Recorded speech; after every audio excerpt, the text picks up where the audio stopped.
You know what I love? Sports. I love sports. Sports. When it comes to Texas A&M. Where are you getting this information? Let me tell you. Welcome to TexAgs. It's here. It's time. There's always a buzz in the air when you hit this moment. He is a guy that has gotten better and better and better. He's just got that dog in him. We will develop men. We will graduate players, and we will win championships on the field. I think of him as this hawk. Before long, he's going to be swooping in on those quarterbacks. And they embody what the school is about. It's about getting into hard situations and getting ourselves out. It's about working hard. It's about doing amazing things. And this is a real program. It's not fake. This is a real place. And if you want to be really good at football, this is a really good place to be. You know, if I'm betting on anybody, it's the Aggies.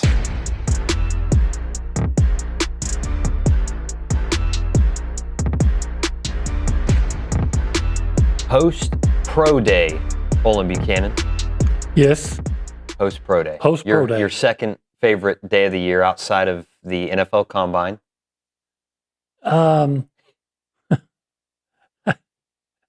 Okay. Actually, I know you're being sarcastic. The 3-4 days I hate the most are SEC media days. See, it was cool to go to the NFL Combine, but that event made me excited for SEC media days. Okay. And I mean that sincerely. Why is that, Nick Savage? Because it feels like a bigger deal, honestly. And it's more fun to me because I don't know, you get it's to just see a lot of work. It is confined space. Oh, yeah. Hearing the same things talked about over and over. Yeah. And we'll be doing that in about 3 months, I guess it is. Yep. No, more than that. What? How many months till July? March, April, May, June, July. 5-ish, whatever. Anyways, yeah. yeah. It's the Go Hour, presented by the Warehouse at CC Creations. I'm Nick Savage, filling in for David Nuno. It's race day for David Nuno. You know what I already know what he's doing. Yeah, right he was now. telling me about it. Yeah. Well, I mean, he's warming up. He's like shadow boxing and doing lunges at the same time. I've seen him do that unironically in real life, getting ready for when me and him played our pickup basketball game. I pulled up to the playground basketball court that we played at, and he was literally doing that with a headphone in, listening to Rocky music probably, just for a game with me. And he, again, destroyed me. I didn't score a point on him, but that's what he's doing for this High Rocks race. I already know. Probably. Yeah. No, it's like, I think he was telling me, it's like you run like a half a mile. Yeah. And then do burpees for it's like a run, like an event. Yeah, event or a obstacle. Exactly. And then anyways, it's stuff that David eats up. People have different ways to have fun. Yeah, absolutely. He'll be back tomorrow, by the way. It is, I already said, it's the Go Hour. We're here at the desk, but usually you and David start at the Holistic Planning Cool Zone. I always said the Cool Zone That's travels. reserved for royalty. I'm not allowed to go to the Holistic Planning Cool Zone. Yeah, so that's why we put y'all up on a stage. The Cool Zone travels because nothing's cooler than seeing your bank account grow. Yes, maybe absolutely. It's not your bank account, but your investments grow. Yeah, absolutely. We'll hear all of our guests on the Buppy's Catering and Bartending Hotline, or if you want to text the show, where can they find that, OB? That would be the Catalyst Pure Performance Energy text line. 979-693-1150. Nice. You got it. Send us a text. Justin Paez over at the Angry Elephant News and Social Center. We'll look it over. We'll get to you in a second here, Justin. What's the name of the show, by the way? It's TexAgs Live. TexAgs. Who brings you that? David Garner Jeweler. Yeah, he does. Yeah. We're in the Rollo Insurance Studio. We are in the Rollo Insurance Studio. OB, Pro Day yesterday, 23 Aggies, I think, participated in total. You were there for the whole thing. So just, I'd like to hear some of the takeaways, maybe some, we'll get into player specific maybe in a little bit, but what are some of your takeaways?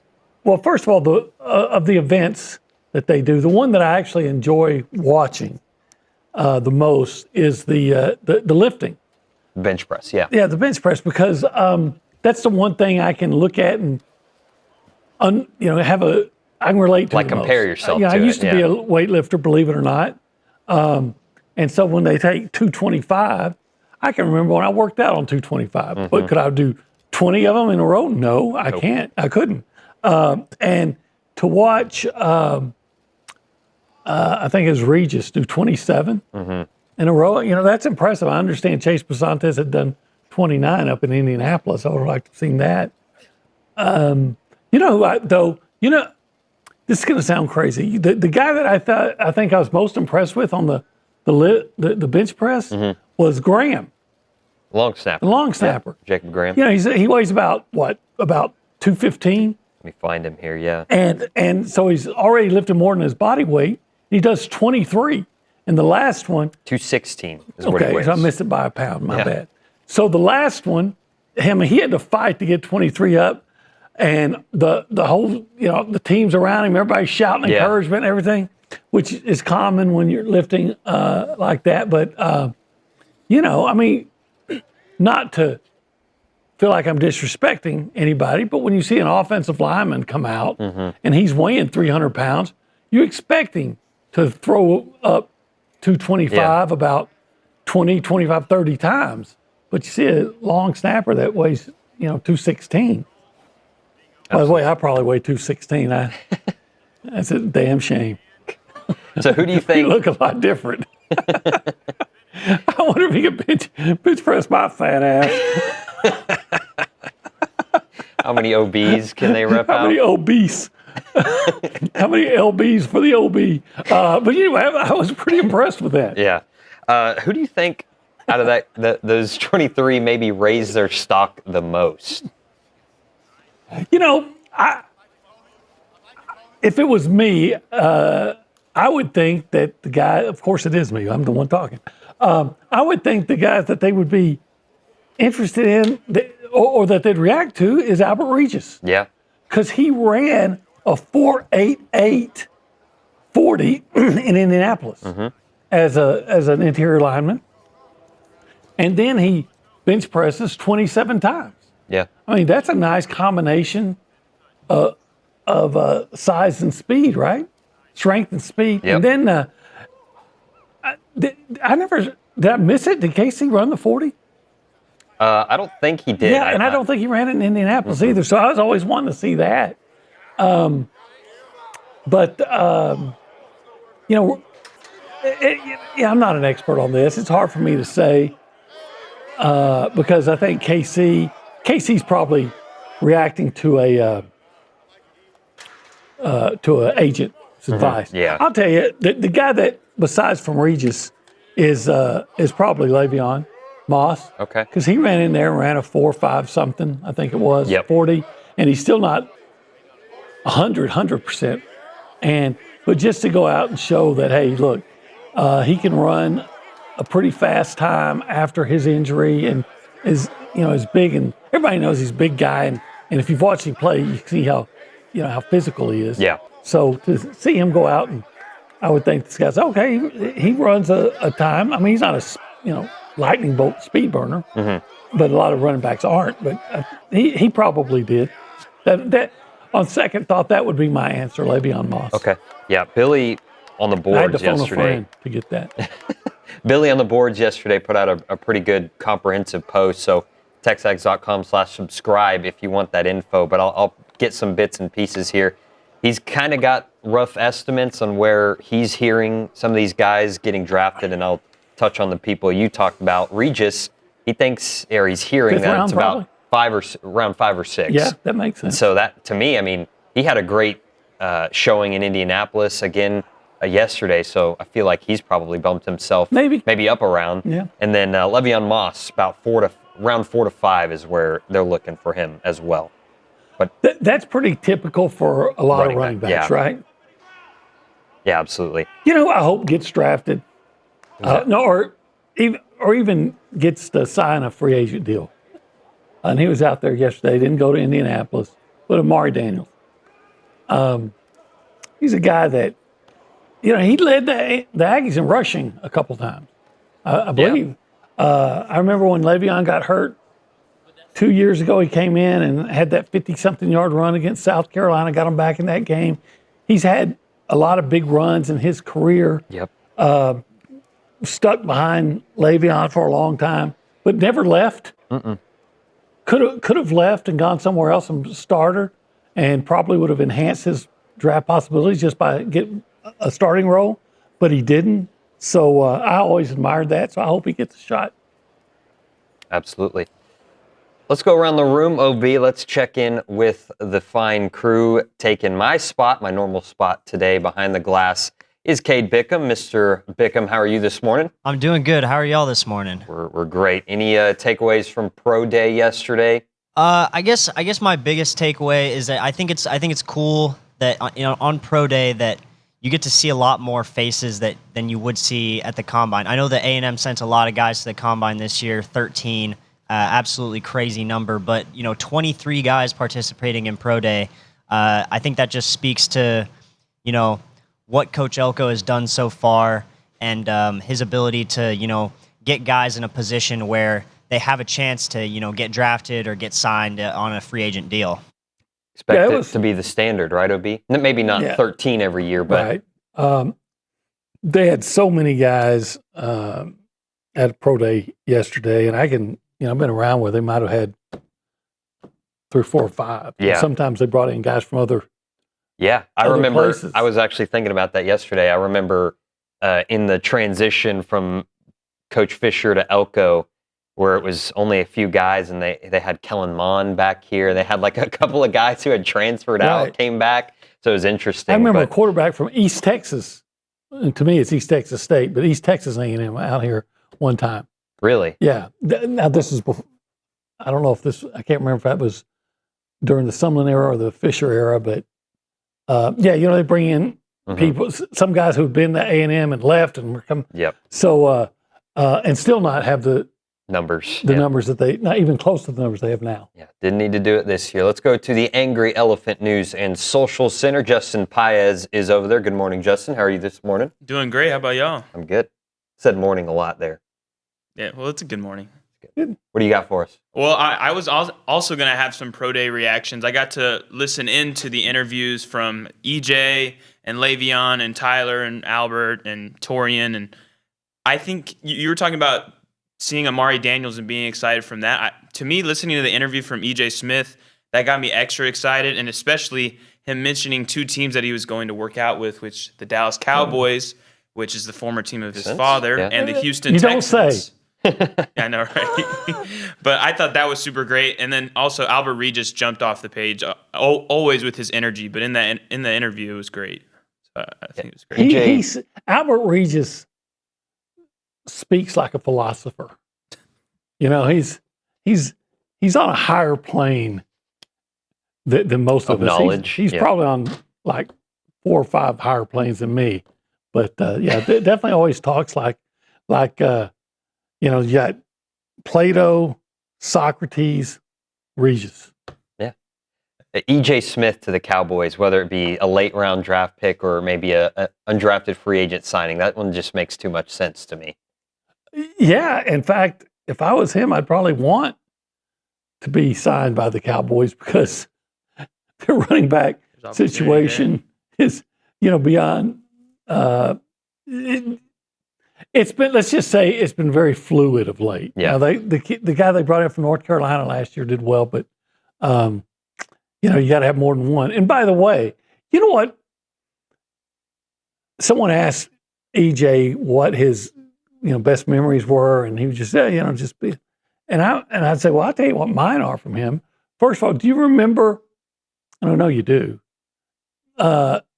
Casey Concepcion returning the punt in the first game for a touchdown. Yep. And you can watch it, and EJ blocks 3 guys, makes three good blocks on the way to help him get that touchdown. And then I also remember, hey, it's 4th and 1 in a crazy game against Arkansas, and they decided to go for it from like their own 29 or something, like 34 or whatever. And the tight end gets pushed back into the backfield where EJ actually in the backfield makes contact, I think, with his own tight end and bounces it out and fights his way for a big first down. If you don't get that, remember that game was a track meet. So if he doesn't get it, Arkansas is probably going to score, maybe take the lead. Yeah. That was a bigger play than you might think in a game that was what was that score, like 50 to 40? It was like 45 to 40. Something crazy, right? Yeah. So those are the two plays that EJ made that stand out to me. I know he had a touchdown against South Carolina too.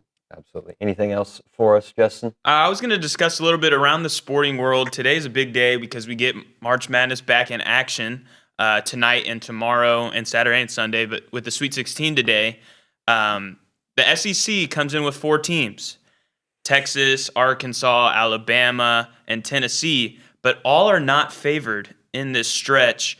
And so I posed the question to y'all. This would be the first time since 2018 if no SEC teams make the Elite Eight. Who do you think has maybe the best odds to take down their team in an upset?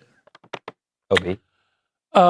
Okay. Odds are probably against Arkansas because I know a lot of people are picking Arizona to win the national championship. I don't think Texas is going to beat Purdue. Alabama Alabama might have the best chance against Michigan. Who's the other one? And Tennessee against Iowa State. Didn't Iowa State down one of their top players? They are Jefferson. So maybe Tennessee. Yeah, I could see that one. But you know what? Of those teams, I'm not sure. I know they lost to them, but I'm not sure Arkansas is not the best team left. I agree, OB. I think I'd still go Arkansas just because of Acuff.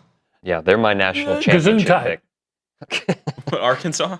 Yeah, Arkansas is my national. Well, don't look at the bracket because it's like one of the worst in our little TexAgs group we have. It's not going very well. But anytime I've watched them, they've been really impressive to me. So Arkansas would be my pick. Well, okay.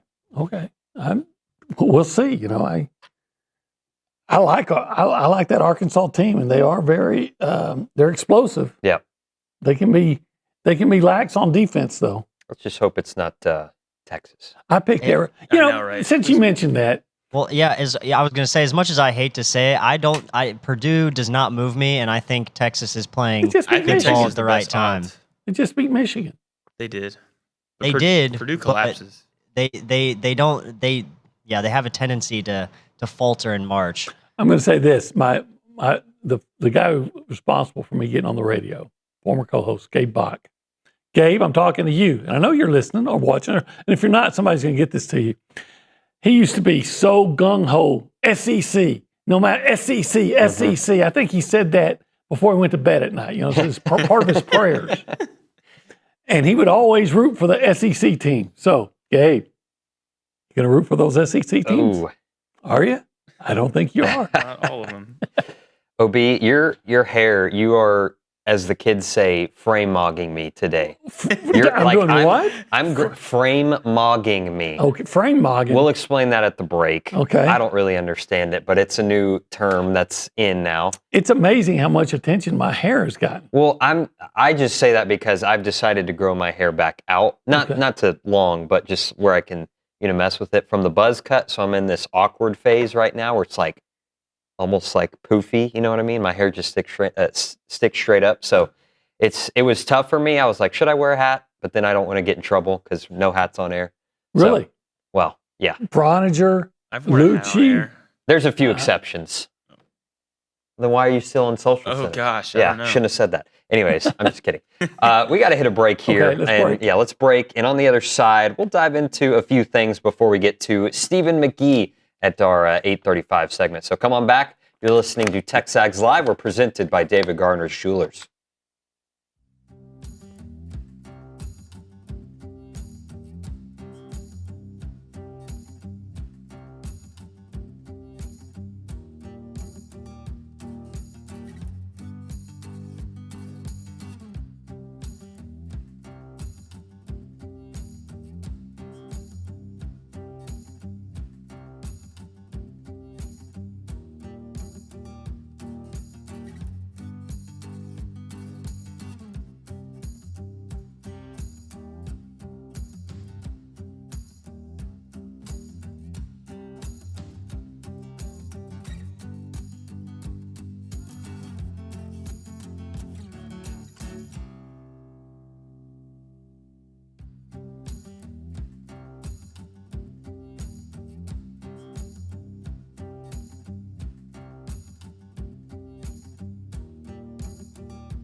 Hey guys, David Nuno here to talk about our new partners with EventPipe. They are a leader in hotel booking technology, and now they're giving you a chance to support Aggie student athletes every time that you travel.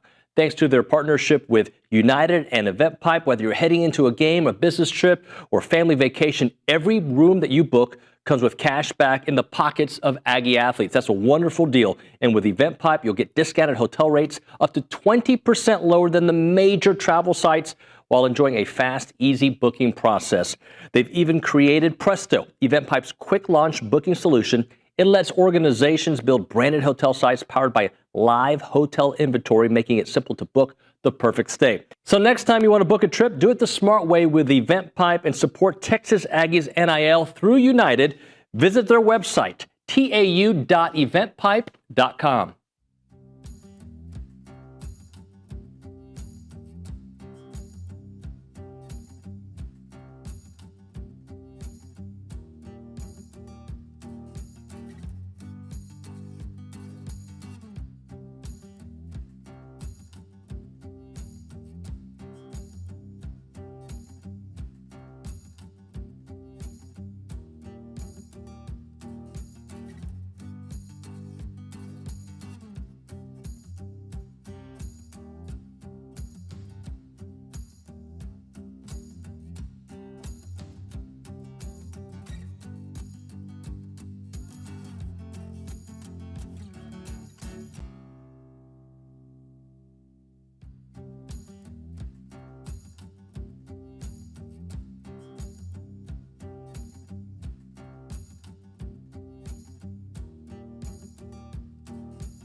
Welcome back in. TexAgs Live, presented by David Garner's Jewelers. We're here inside the Rollo Insurance Studio. The No Hour, as Caleb Rapley, our board op back at the Zone Studio, has dubbed us, and got some interesting or cool note. We'll go over to the Angry Elephant News and Social Center. Justin Paez, read that to us, Justin. Yeah, there's some breaking news that Kay just told us about Synergy Sports Capital. They just acquired Love B Salt Lake City, and to give more context with that, Synergy Sports Capital is with Terrence Murphy, former Texas A&M athlete, football player, and Reggie Bush are part of the team to lead and acquire Salt Lake City Love B, which includes players like Afena Kazakpala. Yeah, that's cool. So it's volleyball. Volleyball, yeah. Okay. Is this like professional volleyball? Professional volleyball, yep. Growing the game. Well, considering what Terrence Murphy, I watched him play here, and then what he's done since, I would expect that to be very successful. I don't think I've ever seen him fail at anything. Yeah. You know, I don't know if you know this, but I used to, back in 1989, when I'm working for the Tyler Morning Telegraph, I was covering the old Chapel Hill Bulldogs on their way to a state championship, where they beat the A&M Consolidated Tigers, by the way. And they had a player named Kendrick Bell who would go on and play at Baylor. Okay. And he was a star running back. And his little brother used to hang around the field. You see this little 5 or 6 year old kid running around? It's Terrence Murphy. Terrence Murphy. How cool is that? He grew up to be a quarterback at Chapel Hill, and R.C. Slocum called him up and said, "Hey, I don't think you're a quarterback. Yeah. But we sure would like to have you as come out and play something else. Yeah. It turned out to be a second-round draft choice of the move. Green Bay Packers. Absolutely. Packers seem to like the Aggies. Yeah. Smart Maybe they'll get another one. By the way, you'll hear from a national champion tomorrow on the program. We had Texas A&M head volleyball coach Jamie Morrison in studio yesterday. He's a busy man. He couldn't make show hours, so he made time for us. Nice enough to do that. Previewed the spring season and what next year's going to look like as they try to repeat. I bet they're going to be real good. I bet they will too. Yeah, they will. My wife went up to that to the national championship game. Yeah, and she and my niece is a sophomore here, and so my sister-in-law, my wife, and my niece went up there for the game, and they met all these Nebraska fans because they just assumed, because Nebraska is a power, that they would be in the national championship game. Yeah. And so, and now having lost, they might as well go. Yeah. We got the tickets. Yeah. Said that there were tons of Nebraska fans rooting for A&M. So maybe A&M fans are going to get to where they're going to just start. So we're going to assume we're going to be there. Yeah, hopefully. And buying tickets. That would be pretty that awesome. Confident. Obi, can we talk about pro sports for a little bit before Stephen McGee gets here? He's a pro sports guy too. He is. He's a very knowledgeable pro sports guy. I'm going to complain about a few things. We're going to start with the NFL. Adam Schefter tweeted this out yesterday. 2026 NFL regular season will kick off Wednesday, September 9th at 8:20 p.m. Eastern Time. Seattle will play in that game. And then the next day, the NFL will play their first ever regular season game in Melbourne, Australia on Thursday at 8:35. So, first of all, why are we opening up on a Wednesday? 2, why are we playing the second game of the season in Australia? And 3, when they kick a field goal with the referees do this. Is that a rugby reference? Australian rules football. No. Do something like this. I don't even know why. How do you know that? They used to show Australian rules football on ESPN. And, so I watched it just out of curiosity. Did Stephen McGee play that league too? Or did he play in that league too? No, but I bet he could. Yeah. But anyways, I just don't like that. I don't either. Look, I understand they're trying to grow the game and make it global, but this is an American sport. And save the big dates like opening days and things like that for the United States of America. That's what I'm saying too. I don't mind the international games at all. Just maybe send them like the Jags and I don't know. Well, I'm not even saying send them just necessarily bad teams, but somewhere else in the season. Yeah. I don't want to say. I've heard them talking about playing the Super Bowl in Europe. that's gross. No, I will stop. I will stop following the national football. They want to make it the International Football League. Yeah, I agree. It's our game. And then MLB opening day today. Technically, it was yesterday for the Giants and Yankees, but the entire league begins play today. Why did they do that for the Giants? They typically have some kind of opening night. Yeah, they typically that's kind of traditional. They'll always have one game. Is it always Giants and Yankees? No, it doesn't have to be. It's I feel like the Yankees are in it a lot. Interleague game. Yeah, that's a whole that they have like multiple interleague series throughout the season. Well, I know that. That's not a big thing, but they've been doing that for a while. I'm aware of that. Yeah, I actually covered the first series in Houston between the Rangers and Astros. Really? Yeah. I actually remember where I was watching that series. That's interesting. Who'd you cover that for? The Austin American Statesman. I was there for 11 years. I know. I just didn't know what you were doing at that time. I was curious. I didn't know what I was doing at that time either. But I feel like the MLB is kind of becoming more like the NBA, where they're streaming and you got to dig and do all this research to find out where these games are because they played last night on Netflix. Like for the past 10 plus years, opening night's been on ESPN. They're done. They're out. Now the MLB's on NBC, I believe, on Netflix. I'm okay with the regional sports networks. That won't affect me because I don't follow Major League Baseball anymore. You know what? I'm the bandwagon. I used to really be into the Rangers. I'm a bandwagon fan now. Yeah. If I get into August and the Rangers are in contention, I'll start watching, looking at the scores. Yeah. Right now, if I get into September and they're in, then I'll start watching. Yeah. I'm a bandwagon fan, and it wasn't always that way. But if you're going to get to where I have to hunt to watch a game, Yeah. I ain't going to watch it. Yeah. And I think a lot of people are like that too. Yeah, it's a little frustrating, but I see Stephen McGee in the fishbowl. So He's we'll hit a always break frustrated. here. He's always frustrated. What a break here. We'll get to our QB1 Stephen McGee on the other side. You're listening to TexAgs Live, presented by David Gardner Schulers.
TexAgs Live.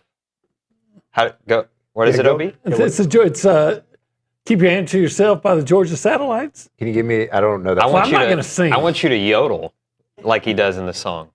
I can't yodel. Someone asked me one time if I could yodel and say, well, no, knock, knock, who's there? Little old lady? Little old lady who? I thought you couldn't yodel.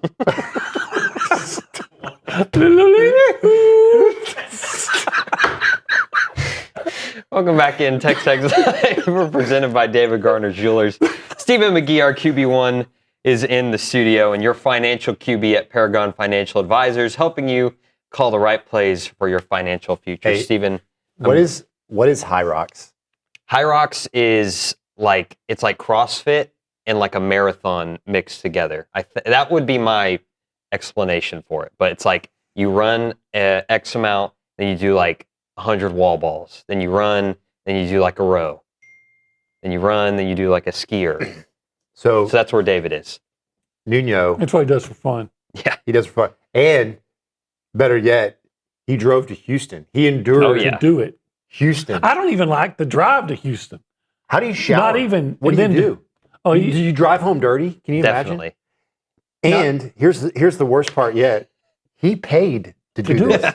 No, I don't think he showers. I think when he's done, he drives down to Galveston, jumps in the water, and swims around. So he's more dirty. Yeah, really.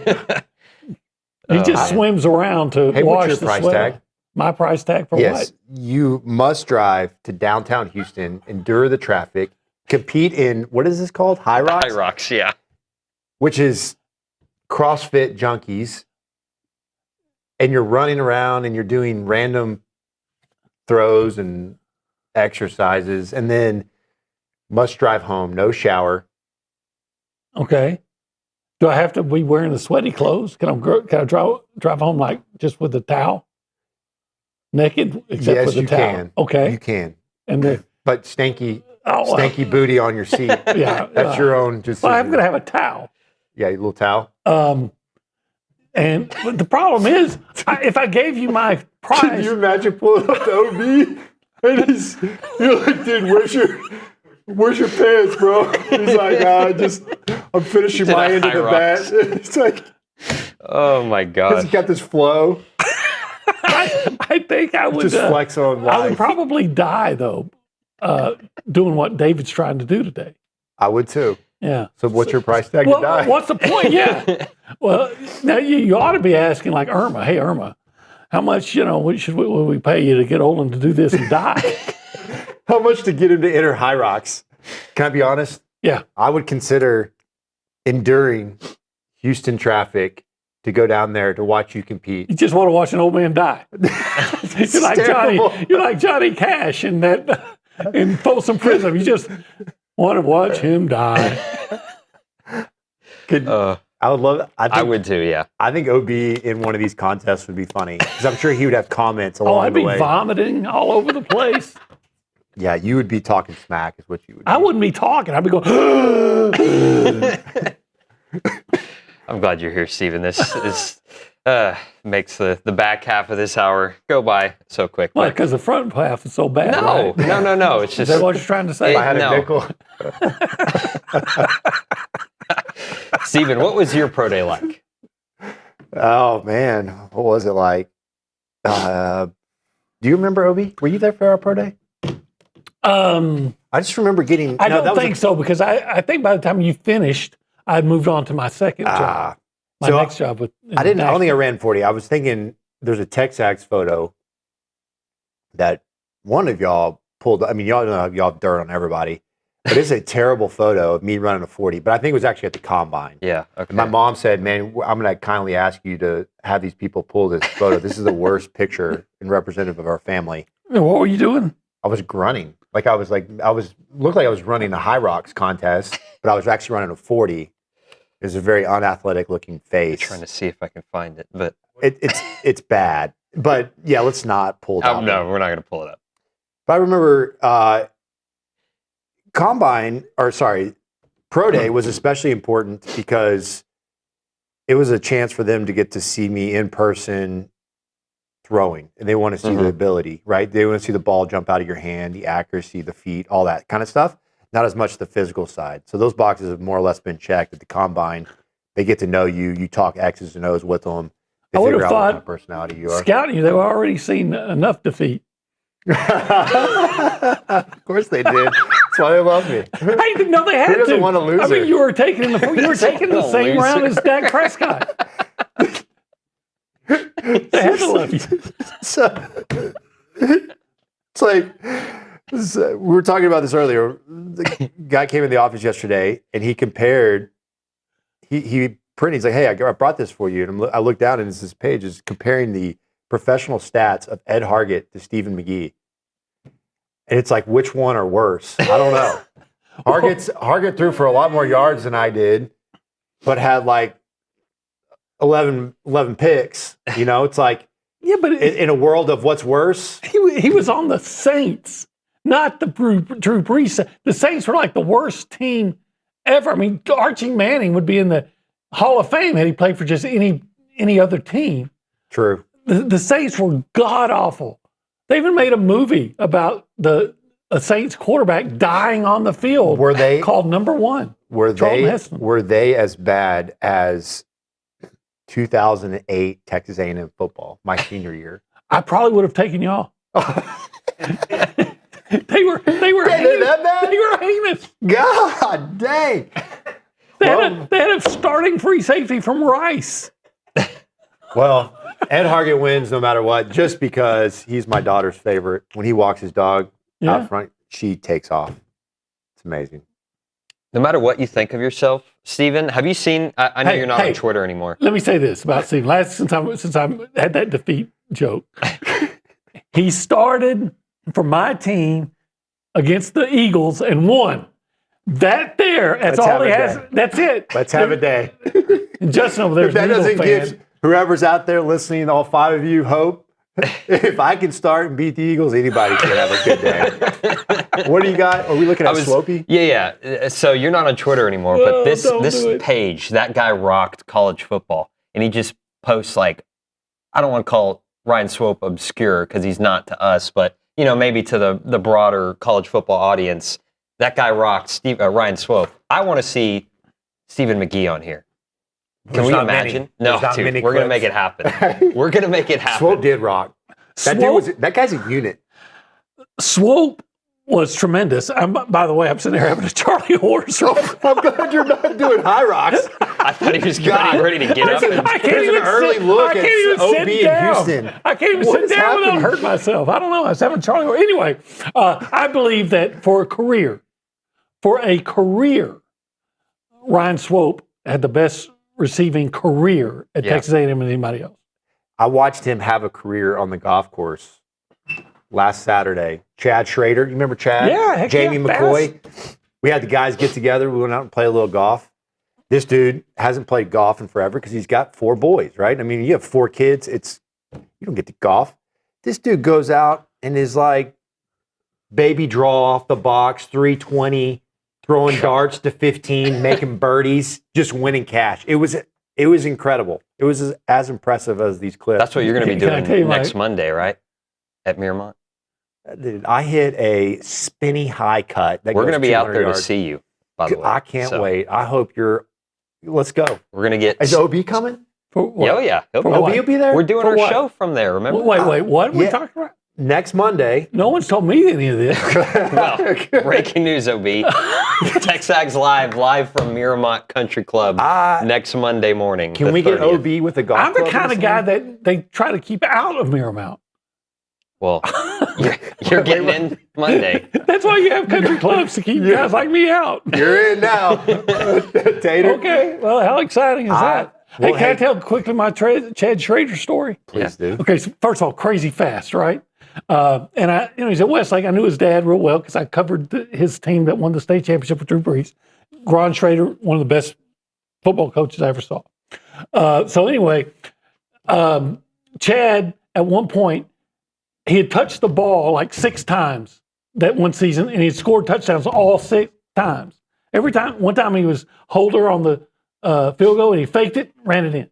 So he had 6 touches, 6 touchdowns. And that year, the punt return guy kept fumbling. You know, they had a problem with it. You know, and so we were in Franchione's press conference. I said, hey, and they were talking about that. And I said, y'all ever think about putting Chad Schrader back there? And he said, no. I said, well, you know, I mean, he's a big play guy and he has good hands. I was just wondering. He goes, and Franchione says, we never thought maybe we should.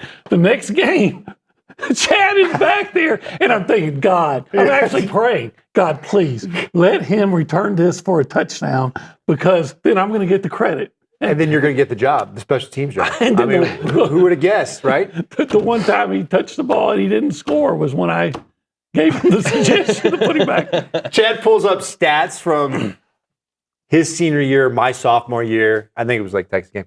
He goes, man, look at your stat line. 7 of 13. The entire game.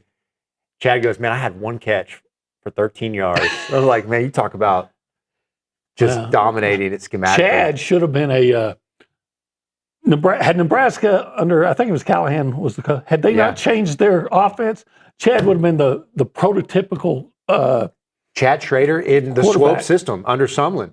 He would have dominated. He was a unit, man. I'd have made him a quarterback at Nebraska. I'll tell you, Jamie McCoy. Jamie's, of course, recruited as a quarterback. Yeah. But 245 pounds, could eat a plate full of spaghetti with a pound of ranch covered all over the top for breakfast before a game. I don't understand that. It was the most disgusting thing you've ever seen in your life. But this dude ran 4.4 in the 40. That's when the quarterback depth chart looked like the menu at McDonald's. Had McGee. Oh, actually, I'm sorry. That was second. McNeil, McGee, McCoy. Can you supersize that? And then you had the JJ, the Gerard Johnson. And then you got the Tannehill. Who could eat more? Tannehill deal set. Yeah. Than Jamie McCoy or Jaworski Lane? Gerard Johnson. Gerard Johnson was a biggie. That dude could pound. We had 3 choices pregame meal: pancakes, chicken, or spaghetti. It didn't matter what time of the day it was. You got to just. So Charlie North would say spaghetti, and you'd raise your hand like, "I'll take a plate of spaghetti," and then they would just cover it in ranch. You know, I was talking to Houston Thomas yesterday. Yeah, our son's, my son, he doesn't have a son. My son played, Little League football and basketball with him, right? So know him, and he's a great kid. Growing up, always respectful, everything. Now, same way. And I said, hey, just tell me what's the biggest difference between playing at A&M and UTSA? And he said, it's all the food. He says, I'm able to retain weight because, there's so much food. And then he said something about, all the recovery and all the things they have. But you're talking about all the food. It made me think about that. If I lived in San Antonio, though, if I lived in San Antonio and I was a college kid and I didn't have to eat healthy, I would hit some Mexican food. Yeah, absolutely. We got to hit a break here. On the other side, buy, sell, hold with Stephen McGee. We'll be right back. This is TexAgs Live, presented by David Garner Schulers.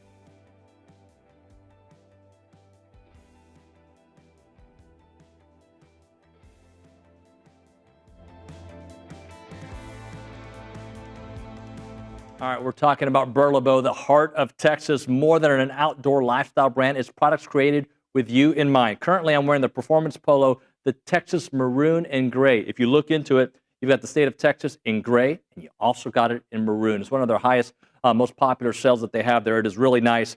Comfort and versatility. You can wear it in any situation. Quick drying, fits the size. But Burlebo, they're rooted in tradition, fueled by passion for the outdoors. Designs high-quality apparel that works just as hard as you do. So whether you're hitting a workout, enjoying a day of fishing, or cheering on your favorite college team, their gear is made for the athlete, the outdoorsman, and the everyday adventure. And it's really nice.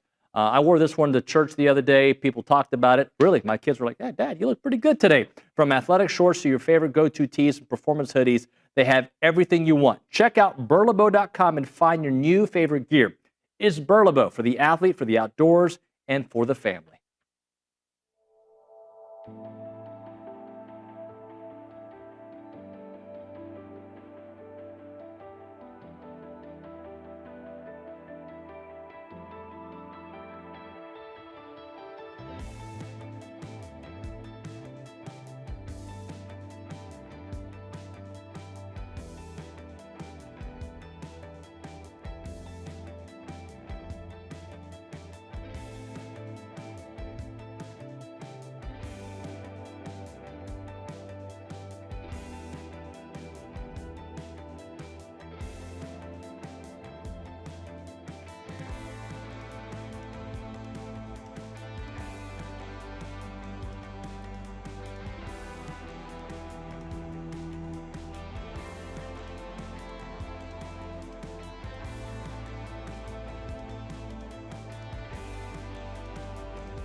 Little ZZ Top bringing you back. TexAgs Live, presented by David Garner's Jewelers. We're here inside the Rollo Insurance Studio. Our QB1 Stephen McGee is here with us, and it's time for Buy, Sell, Hold, brought to you by Aggie-owned Paragon Financial Advisors. If you want financial guidance that truly puts you first, visit paragon-adv.com. Buy, Sell, Hold these three Aggies draft stock after they participated in the Pro Day yesterday. Did you say these three or did these three? I think he said these.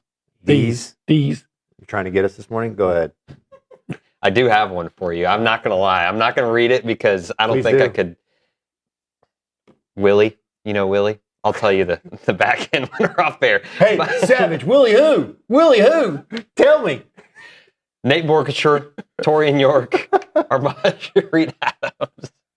Buy, sell, Willie hold. who? What? Willie who? I'm not saying it. No, well, you can't just tease us. I know. All right, I'm taking Amaj Reed Adams. Who else we have? Nate Borkature. Oh, no, I take Nate Torian Borkature. York. I got to play golf with Nate. He's my guy. I'm buying Borkature. Who else Okay. we have in there? Torian York and Armaj. God, those are hard. I like all three of them. Yeah, I don't want to sell anybody. I don't either. Can we buy them all? Sure. I mean, I think Nate's got a great story. The tight end position is always unique in that most teams carry four. And you can make the roster as a fourth tight end easier. Please do share who Willie is at the end of this. Look at you. Amaj Reed Adams, arguably probably the guy that's going to get drafted the highest out of all three, maybe. Maybe, yeah. And Torian York, I mean, who doesn't love the guy that I'm going to started sell Torian because he'll tell you he likes that. Yeah. Because he likes the fact that people have doubted him his whole career and he's proven them wrong. So that's the guy to sell. Now, hey, go prove me wrong. There you go. Willie Stroker, that guy rocked. Say what? We'll hit a break here. Michael Earley on the other side. Thank you, Steven. This is TexAgs Live. We're presented by David Garner Threw it in there Jewelers. quick.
Welcome back in. TexAgs Live. We're presented by David Garner's Jewelers here inside the Rollo Insurance Studio. Nick Savage filling in for High-Roxing David Nuno. Got Richard Zane with me, and of course, Texas A&M head baseball coach Michael Earley. Coach, how are you doing? Thanks for joining us. Yeah, how are you guys doing? Great. We're great. 5-1 win on Tuesday over HCU. Just share some takeaways from another midweek win. Yeah, I thought the pitching was great. I thought start from Cole was awesome, and then getting the ball to Grant and him filling it up, and then you got to see a little bit of fresh corn because he needs to pitch and like kind of a pretty high pressure situation. You know, only up by 4, bases loaded, gets it done, finishes the game, and then Jordan Wilson really impacted the game, and in innings time where he hits a homer, gives us a point, throws a guy out at the plate with 2 outs, it takes a point away. So he really impacted the game really fast just with his skill set. Sticking with Grant Cunningham, it's now back-to-back appearances for him out of the bullpen where we've seen him be really effective. What does he provide to the staff as a whole as he really starts picking it up? And then what have you seen from him in his work that has allowed him to have this success when he's gotten his opportunities? I think what he provides is a guy that's had high-level success in the past, right? And that didn't have that last year, right? We brought him in here from Washington because he was their guy. And it's in there. It's in there. You can see it, right? All seen it. Like I said it a couple times, like it's been 2 different guys, one that can really help and one that can't. So I don't know. I think the fact that he's getting out there more definitely helps him, right? It's not, he's kind of been thrust into it out of almost necessity, but at the same time, he's earned it. He's pitched really well. He had a better fall. He had a better spring.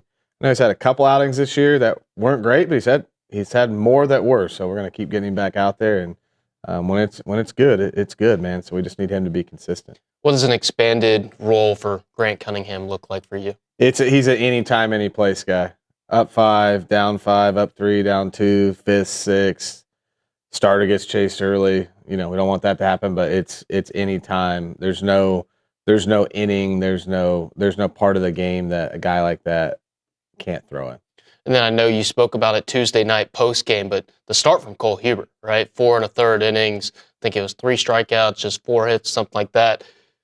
You called him a psychotic competitor. And then you talk to him and you're like, this guy's not psychotic at all. There's some crazy super competitive, like hyper competitive. And that should be a given, but it's not always the case. And he's just awesome kid. I was really happy for him. But yeah, he's good. He's going to be a good player. And he's run the fastball up to, I think he ran up to 94, 95, like kind of reach back and grab one, but he's sitting at 91, 92. And when he gets that breaking ball to the other side of the plate, like it's been good. We talk about freshmen all the time, whether it's Nico or Boston. Of course, we'll talk about Jorian, I'm sure, a little bit later on here. But a guy like Cole and then a guy like Hunter Vincent, the freshman arms, what have you seen from those guys through the first 5-6 weeks of the year?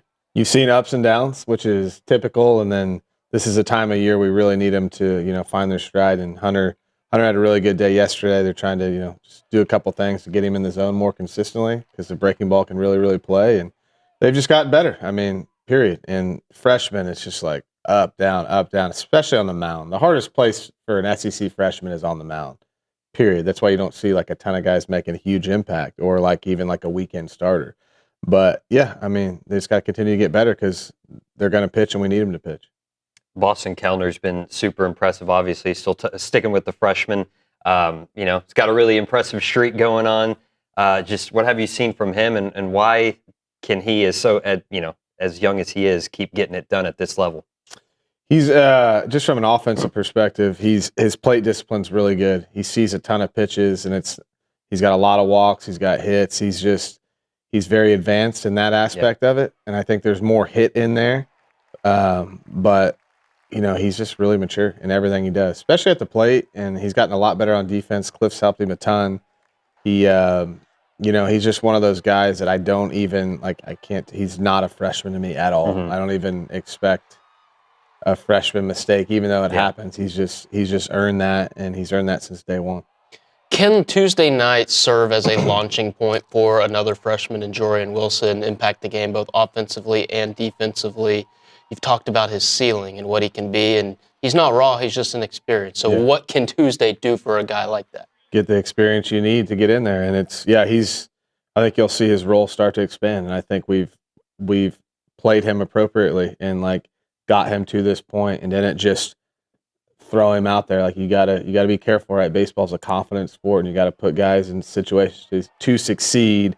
I feel like we're getting close to the point with him where we can put him in there because he's going to really help us win. So I think it's possible matchup depending that you could see his role start to expand. How often does he hit 46-degree launch angle home runs? The fact you can do that and hit it 110 is pretty. I haven't seen anyone do that. Wild. Yeah, it was wild. It hurt my back watching it. Coach, just what are the challenges of going on the road in the SEC? You're not going to care about this because this was before you got here, but this is only or A&M's going back to Columbia for the first time since 2021, and they've only been there for a series twice since A&M joined the SEC in 2012. So not specifically Columbia, but just the challenges going on the road in the SEC. I mean, this is our show, so or your guys' show or A&M provided show. Going here is a different challenge. Yeah. Like, I'm not trying to be negative towards their environment, but there is none. Yeah. From what I've been told, I've talked to 4 different people on the phone, and they've all said you got to create your own energy. Now you got a really good team, but the environment's not like walking into LSU or Texas or Arkansas. Like, that's a challenge in itself, right? Like that's kind of how those Tuesday games can be a challenge. So, and specifically with a team that I think's good, pitching it well. They don't strike out. They put pressure on you. So when you mix that in, it's going to be cold. So yeah, this is a different type of SEC weekend where it's like you better come to play and not need a crowd or not need people to give you the extra juice. Like you got to bring it yourself. And specifically if you get down at any point, like there's nothing there to pick you up. There's no one, no one ragging on you in the stands. Or there's no energy or no vibe from what I've been told. So our whole thing is like we're going to create it ourselves this weekend. What, if anything, can you take from your first SEC road trip to the second one this year? And what do you think you guys learned from the trip to Norman to now? Yeah, I mean, obviously anytime you get those, it's great experience. You want to win in that experience, but I don't think much. I thought we traveled well as far as like all the stuff you guys don't see was really, really good. So many people behind the scenes. I know you're talking baseball specific, but all this stuff really matters from the meals to the laundry to the where you're set up to the trainer. Like all those people, behind the scenes just did a phenomenal job, which you got to try to feel comfortable where you're at and kind of make it your own place. As far as the games go, it's like you can look back and it's 1 or 2 pitches and it's tough when you don't get a bat last, right? So you got to be even cleaner. That's why you're supposed to have an advantage at home. And then you get a hit first. So it's like, can you get on the board first, which is great. Tough to do. You could line out 3 times, right? You hit 3 bloops and get 3 guys on, but try to get a lead on the road and then keep going. Don't just be comfortable with the lead and keep expanding as much as you can because those games in those latter part of the innings, man, they get tough. And it always is. You look back and it's that play, and it's 2 or 3 games off of 1 play. And then you discuss the importance, the need to bring your own energy, create your own energy on the road in Columbia. How do you think this team is going to do that compared to clubs you've been a part of in the past? I think it'll be really good. I think we got the right guys to do that for sure. Like guys like, just Chris Akopian, thinking about him. That guy played at Maryland. No disrespect to them either, but I think he knows how to play when it's a little cold and just his mom and dad in the stands. So I think having a guy like that and somebody that like Shane Sadeo, he doesn't need a crowd to be a competitor either. So when you got guys like that, who's some of your top guys on the team, I think that helps a ton. Speaking of Shane, just what do you want to see from the starting 3 through the first 2 SEC weekends? Really battled, but kept y'all in pretty much every game so far. Yeah, I'm ready. I want to see him, not battle. Yeah, I want him to see him battle, but I want to see him go pitch. Yeah. Like I know he can and he can, and like he really has. Again, you look at Georgia, it's 2 pitches. But 2 pitches, right? But because he's that battler, that competitor, but I think he's an ace. I think he's an SEC ace. It's SEC ace stuff. It's, ace competitor, left-handed. Now he's just got to do it. And he is. He's getting there. Like, I really feel confident in him, and I'm always like the next one. But I think it's time, and we need him on Friday nights to get us out to that good start, and he will. Rotation remain the same this week? Yeah. Awesome. When you think about Missouri and what happened last year, how much is that series talked about Is there any sort of revenge in the mind, anything like that with this club as you go up to I know that's their what we place? all want to hear. We're motivated no matter what by who Yes. we're playing. Just like last year's team compared to the one before this to last, like, I got to be honest with you, I don't even know if Chris Acopia knew we lost to Missouri. You know what I mean? Like, yeah, I mean, we want to beat everyone. We want to beat everyone. So it's just a whole new team, man. It's a whole new team. Personally, yeah, I want to go out there and win, right? And we got a lot of players. We do have some returners, so, but it's not something you can't go back to last year and talk about that series when you got, you know, Wesley Jordan, Acopia, and Jake Dewar. They weren't there. They don't know, but that's why we brought these type of guys in, so stuff like that didn't happen.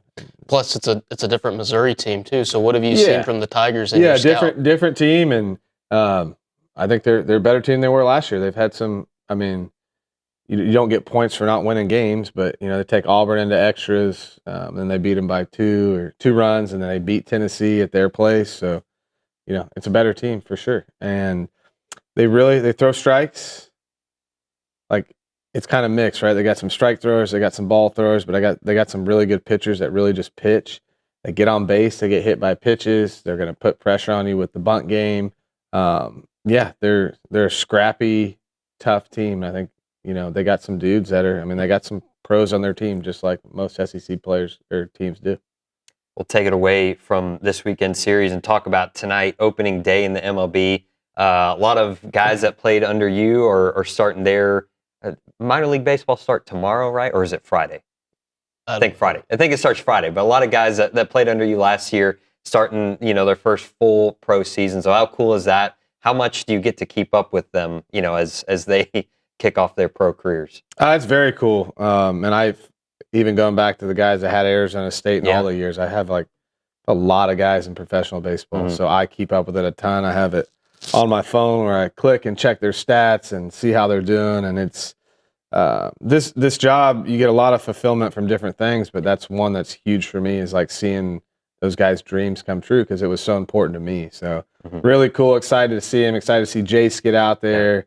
I'm really looking forward to see what Braden does this year. Like, I really think he's going to play in the big leagues this year. And I'm glad they're not rushing him through, because that's important. But I think you'll see Braden Montgomery play in the big leagues this year. And I mean, he'll definitely hit a home run in like his first at bat. That's just kind of what he does. He hit a home run in his first at bat at Texas A&M, so it would be pretty storybook. I always go back to that. I wish that guy wasn't hurt, because he's, you know, not to get off track, but like, talk about a player that's just made for the moment. So like, he's destined to be a star. So I'm really looking forward to seeing his season. Completely agree. Coach, thank you. We appreciate you coming in. Absolutely. That's Coach Michael Earley. The Ags head to Columbia, Missouri this weekend for a 3-game set with the Tigers. We'll hit a break. Richard's going to stick around. We'll talk a little bit about that series, little opening day action. We'll try not to turn it into Dodgers Live. We won't. Come on back. This is TexAgs Live, presented by David Garner Jewelers.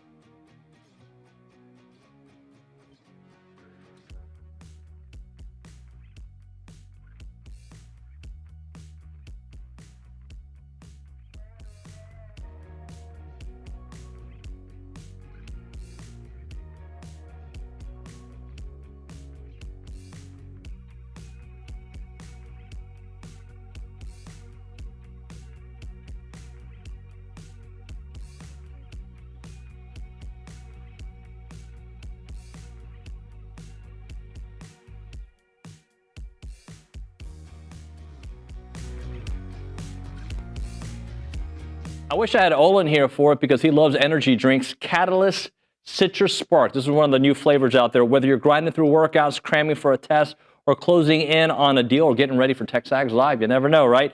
Fast becoming the go-to fuel for Aggies everywhere. Zero sugar, I'm all in for that. Or synthetic sweeteners, no artificial colors or flavors. Catalyst delivers clean, high-performance energy with smooth, crisp taste that is never syrupy, designed for both health and hustle. You want to get going? You use this Catalyst right here. It's about pure energy and pure results. And what sets them apart? packed with premium nootropics blended to boost focus, clarity, and mental stamina. I need this. I'm in, guys. I'm in. Plus, with plant-based caffeine, vitamin B12, B6, Catalyst supports metabolism and energy production, making it more than a drink. It's your lifestyle training partner. Built for competitors on the field, Catalyst fuels strength, focus, and pure results. Buy now at drinkcatalyst.com. That is drinkcatalyst.com. Train harder, think sharper, pure results. It's Catalyst.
As a reminder, the final segment of the show is brought to you by Double Dave's. That is at 10:50. But right now, caller number 12, 979-693-1150, will hook you up with your choice of a dozen pepperoni rolls or a large one-topping pizza from Double Dave's, serving Aggie land since 1984.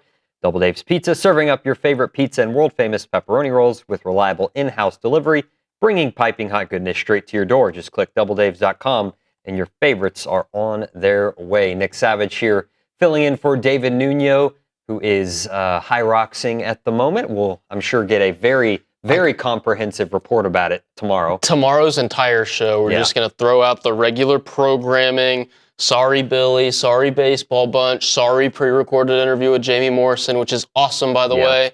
3 hours of David Nuno's High Rocks breakdown. What went well? What didn't go well? What can we improve on next time we run this marathon little... I don't know. Step-by-step analysis. Yes, exactly. We're going to do a SWOT analysis, and then we're going to go for it again next time they do an event. That's David Nuno's mindset. Yep. Probably going to start weighing our protein again upstairs just to be better the next time. But when you look like that at his age, like it's impressive. Yeah. We got Richard Zane in studio here. We're going to preview the Missouri series a little bit and then talk a little opening day before we get to AT, Aaron Torres, on the other side of this. Richard, we were talking at the break. Never easy series in the SEC, but again, look at the numbers. Favor A&M in this series. So just your initial thoughts, looking everything over.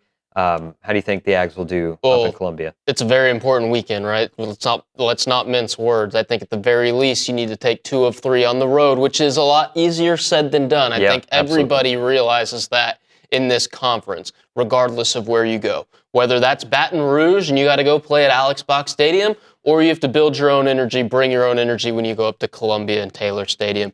The other thing that's interesting is the weather's going to be pretty chilly up there.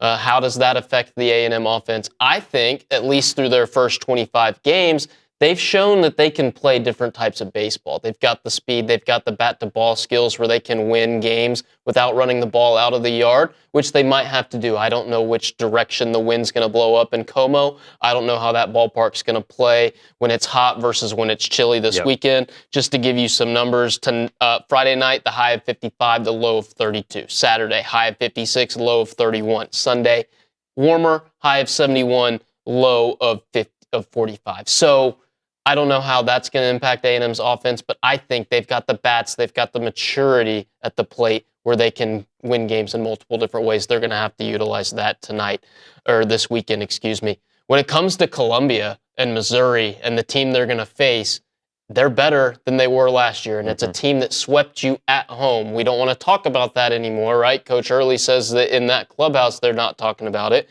I liked what he had to say because it's a rebuilt offense. They've got 5 guys in the starting lineup that weren't here last year, and one of those guys, Gavin Grohovic, that was here last year, didn't play.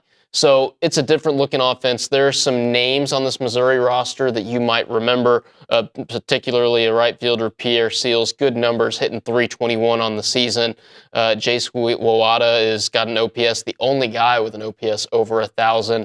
And then there's another guy who is Caden Pierre, He's got good numbers, but he's dealing with an injury. He had to leave last night's game against Lindenwood after being hit by a pitch. So we'll look at his status when the availability report comes out tomorrow. Some familiar names on this Missouri roster, but it's a team that is better than they were last year. Justin, I believe you said they lost 7 of their last 8? 7 of their last 9. 7 of their last 9. But you know who they're playing, right? They had to play Auburn. They've had some tough midweeks. It's and they've been competitive, too. Yes, and it's life in the SEC. Anybody can jump up and get you on any given day. So you're going to have to go up there, bring your own energy, like Coach Earley said, and play your brand of baseball. And if you do that, at the very minimum, you should win the series. And best case scenario, you come back to College Station with a 5-4 record in conference play after sweeping the Mizzou Tigers. Yeah, we were talking too, like that. Obviously, a lot more work to do after that. But if you're on track to be 500 in SEC play, which obviously I'm sure their goals are a lot higher than that, but on track to be 500 in SEC play, you could be talking about hosting a regional. Well, yeah, they want to win every single game, right? But baseball's a sport where it's not built to do that, right? There's a reason why the best teams in baseball, every year they're going to win at least 50 and they're going to lose 50. It's what happens in those 62 that determines how good of a team you are. Same thing in the SEC. I can pretty much on any given year expect you to lose 8 to 10 games every year, and that's for the best teams in this league. What do you do with those other 10 games in the middle determines how good you are in the standings and ultimately your national seed position. If A&M gets to 15-15 this year, there's a high likelihood they're going to host postseason baseball here at Bluebell Park. But to get to 15-15, I think you need to take care of business this week against Mizzou and next week against a Vanderbilt team that is talented but is not nearly as good as they've been in the past. And they've also been down to start the conference schedule as well. Last thing on Aggie baseball, and then we'll talk a little MLB. How important is it, do you think, for the starters, all 3 of them, who, again, kind of the numbers, if you look at the starts, not the prettiest, but again, they've been in every game. Aiden Sims, obviously, with a really good start on Sunday against Georgia. But how important is it for them to go into Columbia against maybe the least talented offense, I guess, if I want to put it that way. And that's not to disrespect Mizzou. No. I know what you're trying to do. They're hugely important, right? You hear all the time that it begins and ends with starting pitching, and I think that has only become magnified for this Texas A&M club, considering where their bullpen's at. Yeah.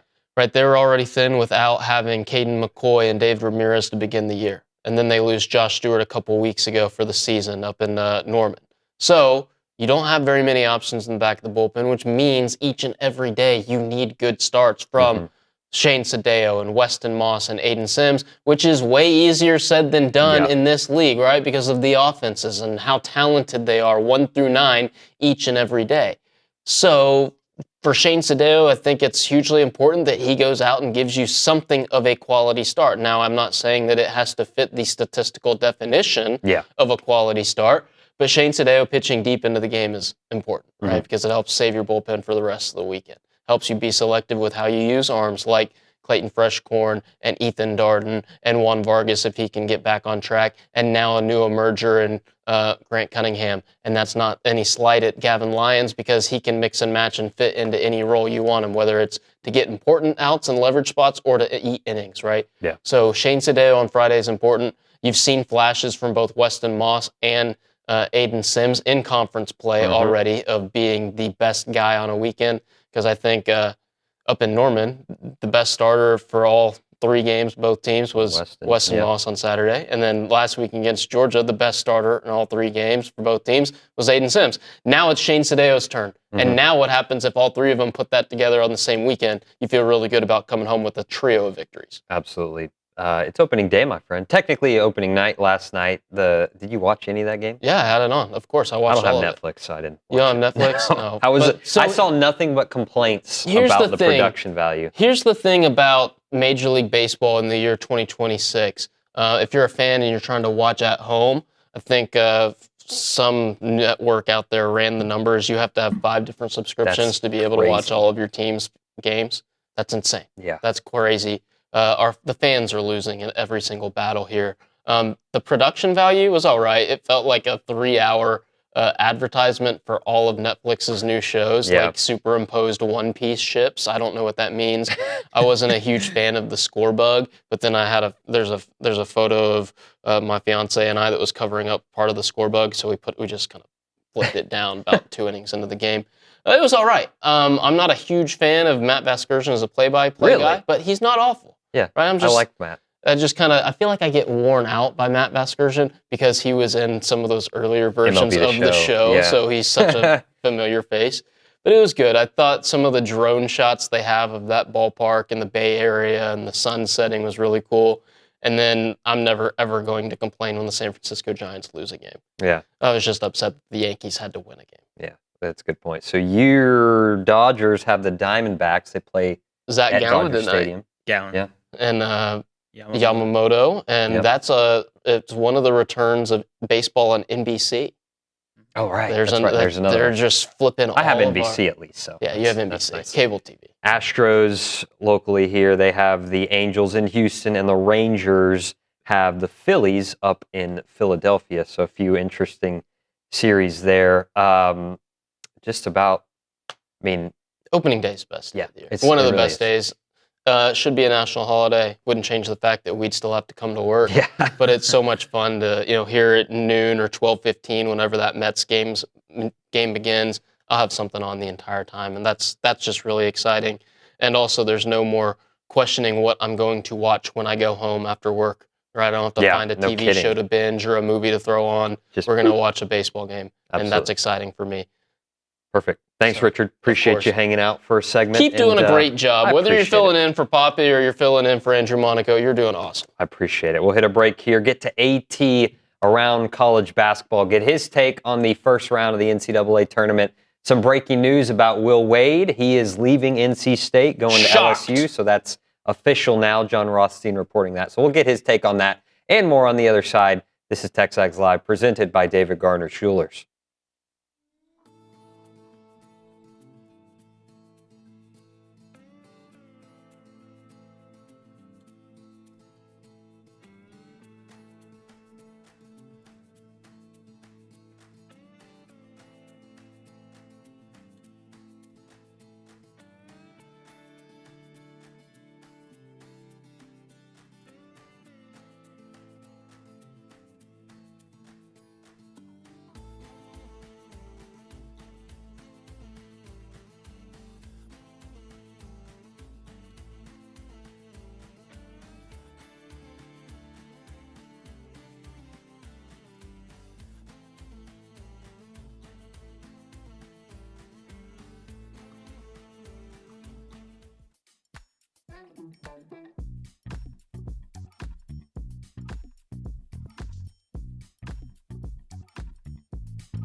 What's up, everybody? I'm here to tell you about Fratella Italian Cafe. If anyone knows anything about Italian food, it's me, Billy Lucci. And Fratella has the best Italian food in BCS. Located at 3901 South Texas Avenue, Fratella is known for their handmade pasta dishes and feature lasagna, beef cannelloni, chicken parmesan, chicken fettuccine alfredo, a couple of my favorites, just a big old bowl of plain old spaghetti and some manicotti. Really recommend the manicotti. That's my go-to. And don't walk out of there without trying the fresh, piping hot breadsticks and the homemade in-house cheesecake, which is incredible. It's great for dining in, catering, gift cards, and even shipping, which they do nationwide. Fratella's is Aggie-owned and operated, and is an official restaurant partner of Texas A&M Athletics. I'll see you there.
Welcome back in. TexAgs Live. We're presented by David Garner's Jewelers. We're here inside the Rollo Insurance Studio, and it's time to go around college basketball with Aaron Torres. That's brought to you by Milliken Reserve, a College Station community featuring home trails, farms, and wide open spaces with a mission to build healthy community around nature. Take part in the Milliken Reserve community with a Conservancy membership. Learn more at millikenreserve.com. Let's go out to the Buppies Catering and Bartending Hotline and talk to one of my favorite guests that we have on the show every week, AT Aaron Torres of Fox Sports Radio and Aaron Torres Online. Mr. Torres, how are you? I'm sure you say that to all the guests, Nick, but it's a pleasure. Happy to join you, and I hope everybody in TexAgs land is doing well. Thank you, sir. We're getting you on with a little, we've heard the rumors throughout the past few days, but it's official. Will Wade will move from NC State back to LSU. So just what are your initial reactions on that breaking news? Yeah, I think, so listen, I'm not trying to be like the big J guy, but I'll be honest, Nick, like I actually started hearing stuff about this, like dating back to January. Wow. And so I'm not surprised by the news. I guess there's two separate conversations. Am I surprised by the news? No. Do I think it is the best move for Will Wade in his career? Only he can decide that. But if he was asking me as a one-man consulting firm, I tell him he's a little bit crazy. I think it's not underreported the news, but I think the context matters is, you see a lot of people keep referencing that a guy by the name of Keith Schroyer was just hired at LSU. That was the AD that hired him at McNeese, and the McNeese president is also at LSU right now as the new LSU president. And so that to me is kind of the important context piece that matters is like, the guy was out of basketball for a year. He was kind of untouchable essentially. And the two guys that gave him a chance are now, like, he's not returning to the LSU that fired him in 2022. He's going to a place with people that believe in him and people that trust in him and people that, frankly, essentially, for lack of a better term, salvaged his career, saved his career, whatever. So I'm not surprised. I still, again, it's a different world. And I'll tell you this, Nick, too. I'll give you another thing that I found very interesting about this story is that Matt Moscona, who I'm sure you guys have had on before, he's a great LSU insider. He reported that if Wade had said no, and I don't know if he was ever going to say no, but if Wade had said no, they were just going to run it back with Matt McMahon this year after last place SEC finish. And I thought that part was kind of interesting as well from the perspective of, like, I think it'll be interesting in this NIL world that we're about to enter, really, really, really enter is, LSU, if they couldn't get the one guy that they wanted, was basically willing to punt on this season in basketball upcoming. And I just wonder, as we get deeper into this thing, are there going to be more schools that just say, you know what, we can't compete at everything at all times? And then again, to the point on Matt McMahon, is it more cost efficient to just bring a guy back, even though nobody has faith, than to actually fire him and pay him out? We saw it a little bit with Florida State football, basically saying no one has faith in Mike Norvell, but we can't afford the buyout.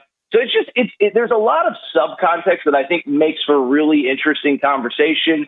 But to your point, the big headline, Will Wade is coming back to LSU. And SEC basketball, it's to Will Wade's credit, whatever you think of him, SEC basketball did just get tougher within the last couple hours. Yeah, 100%. Talking to Aaron Torres of Fox Sports Radio here on TexAgs Live, presented by David Gardner's Jeweler. So, AT, had to start off with the breaking news, but let's talk about A&M's NCAA tournament run. They get that first round win over St. Mary's. Then they fall to U of H in that round of 32. U of H kind of dominating that basketball game. So, just what are your takeaways from the Aggies tournament run? Going into the St. Mary's game, we were unsure, but the Aggies kind of, I guess St. Mary's couldn't hold up to the buckyball. You get what I'm trying to say? No, 100%. Yeah. So, it's funny coming out with Nuno last week. I thought he brought up a good point. Nice surprise there. It was a nice change of pace from him. But anyway, no, I'm kidding. I love Nuno. I thought he brought up a good point of like, hey, everyone, not everybody, but, he was saying there's some people that are just, hey, we're in the bracket. Hey, we heard our name called on Selection Sunday. Okay, it's cool to hear your name called, but why not try to win some games now that you're there? And so, I'm not going to tell somebody how they should or should not feel about the season, but me and David have been through many times since last April, that given that Texas A&M is a good job, given that any SEC job is a good job, Bucky was kind of up against it in year one, getting the job in April. Remember last year, the college basketball transfer portal actually opened during the NCAA tournament. It was right after the opening weekend. So essentially, if it was this time last year, the portal was already open and Texas A&M did not have a basketball coach. And so, like David said, once you get there, you want to win. Great victory over St. Mary's. But, here's the truth is that there's only going to be one team at the end of this tournament that's happy how their season ended. Yeah. And so, again, if the Texas A&M fan is mad about how it ended against Houston, okay, I'm not here to tell people how to feel. But the counter to that is, given what Bucky was up against, I think, I thought he did a pretty good job. And now, obviously, you start looking ahead to next year. And I think what's important is this year he has a full year on the job. He knows what to sell. He's got some guys returning. And I think most importantly, he has the proof of concept that, hey, this system, the way I coach, it can work at a power conference level. Look at what I did basically on super short notice. And imagine what I could do next year if you come here and I have this thing fully operational and ready to go. What's it going to take for A&M? They made the tournament 4 years in a row. They haven't made it to the second weekend in quite some time. So just what do you think it's going to take for A&M hoops to go from, consistently making that first round to consistently making it to the second weekend? One would be obviously continuity, right? I mean, it's, year over year, coach over coach. It's not easy. And so the fact that you did maintain that level of continuity is pretty cool. Nick, I'll be honest, I didn't even realize it had been 4 straight tournaments for Texas A&M. But yeah, I mean, listen, I just think what I would say about college basketball, though, is part of it is that, those games that, let's be honest, a lot of us just aren't paying attention to in November and December, like they really do end up mattering, And so I think that's part of it is that how do you get to the second weekend? Well, part of it is what is your seed come Selection Sunday? And what is your seed come Selection Sunday? What is your seed come Selection Sunday is oftentimes a byproduct of what you do in November and December. Yeah. So again, me, David, everybody who does this for a living, and you, I'm sure as well with your work, like, you talk about these things like net ranking and quad one wins. Well, how do you get better quad one wins? How do you get a better net ranking? Those are things sometimes that get done in November and December. I'll give you a quick side tangent, but, people are saying, how is St. John's a 5 seed in this tournament, just as an example? Well, they basically had no tangible resume outside of the Big East. UConn's a 2 seed. UConn lost to St. John's 2 out of 3 times, but UConn had wins over Kansas, Illinois, BYU, Texas, on and on. And so I could go on, but what I would just say is part of, really part of making second weekends, again, it comes down to a lot of those games that we really don't pay attention to, or, on a national scale, we're not paying attention to a neutral court game between, say, Texas A&M and TCU in December. And I don't even know if that was a scheduled game. But that could be the difference between being a 5 seed and a 4 seed, and all of a sudden it's a totally different ball game. So that's just an example. But I mean, those are the little things that really do matter over the course of the college basketball season. AT, what was the biggest surprise for you in the first weekend of the NCAA tournament? Yeah, things went largely to plan. I'll be honest, even with a team like Texas, I saw the pathway for them. I picked them to beat BYU, and I thought they could beat Gonzaga. I think there's only one thing that I can say that I definitively did not see coming, and that was Florida losing in the opening weekend. Yeah. There's been a lot of diagnosis over what went wrong, this and that. I think part of it is, Ben McCollum, the new Iowa coach, is just a really good coach. For people who don't know his background, well, he's a young guy, too. He's like 43, 44, something like that. But he was at the D2 level for literally probably 15 years. So he probably got the job in his 20s. He won 4 or 5 national championships there, goes to Drake last year, has success. And so I think part of it is just it's just like Iowa is really well coached, and they play kind of this low possession game where every game is kind of a grind. But the counter to that is, it was a disappointment for Florida. Todd Golden said it after the game. I'm sure the players did as well. That to me was just a shocker. It was hard for me to, and I know the SEC was a little bit down this year, but it was hard for me to watch Florida those last, 6 weeks of the season where they're just dominating the SEC, and good teams dominated Alabama, dominated Arkansas, beat Kentucky twice down the stretch.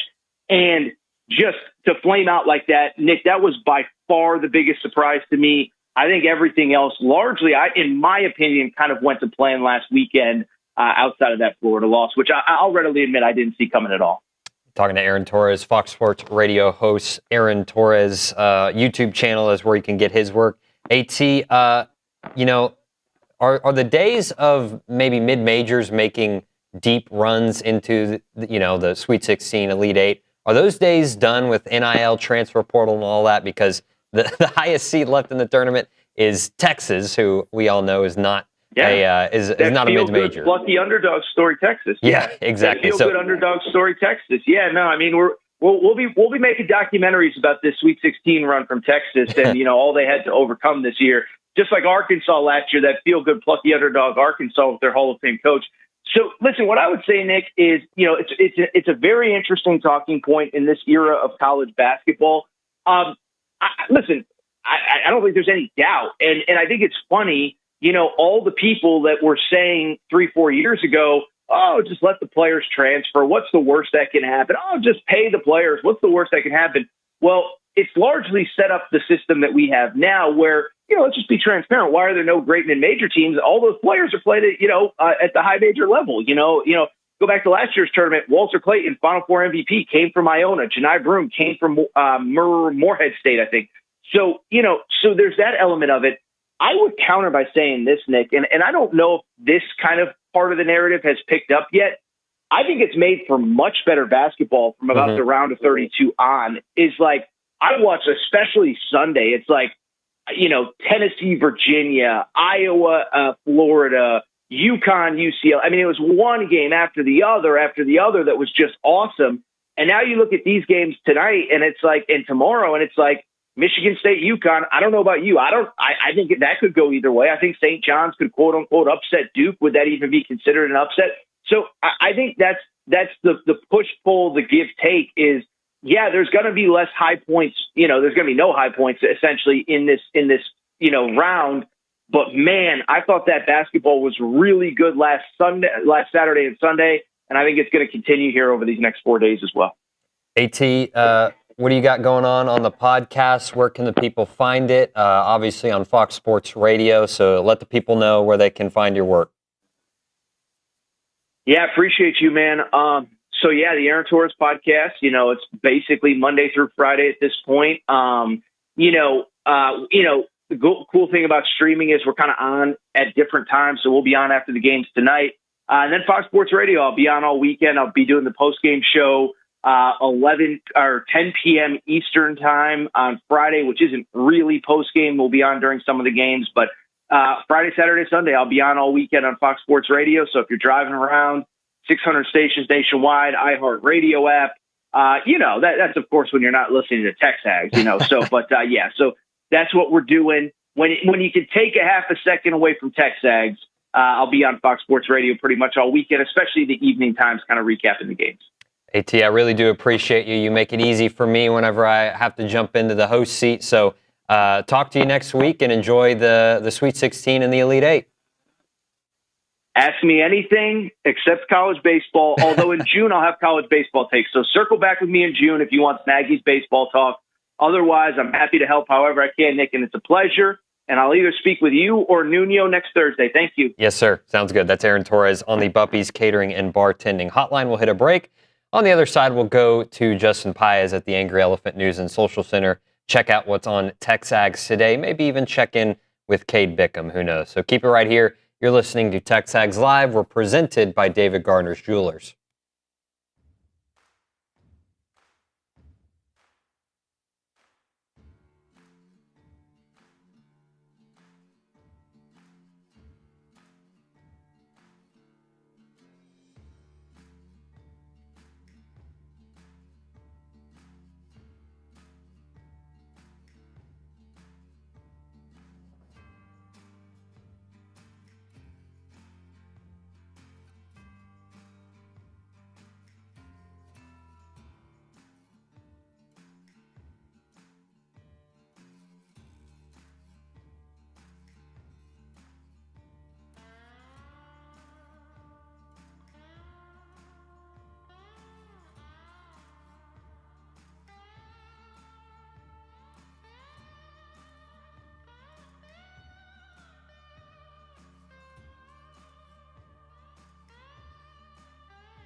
Welcome back in. TexAgs Live. Second time I thought my mic was off, but it's on. We're presented by David Gardner Jewelers here inside the Rollo Insurance Studio. Let's go over to the Angry Elephant News and Social Center. Justin Paez is hanging out there, and he's got what is on TexAgs.com today.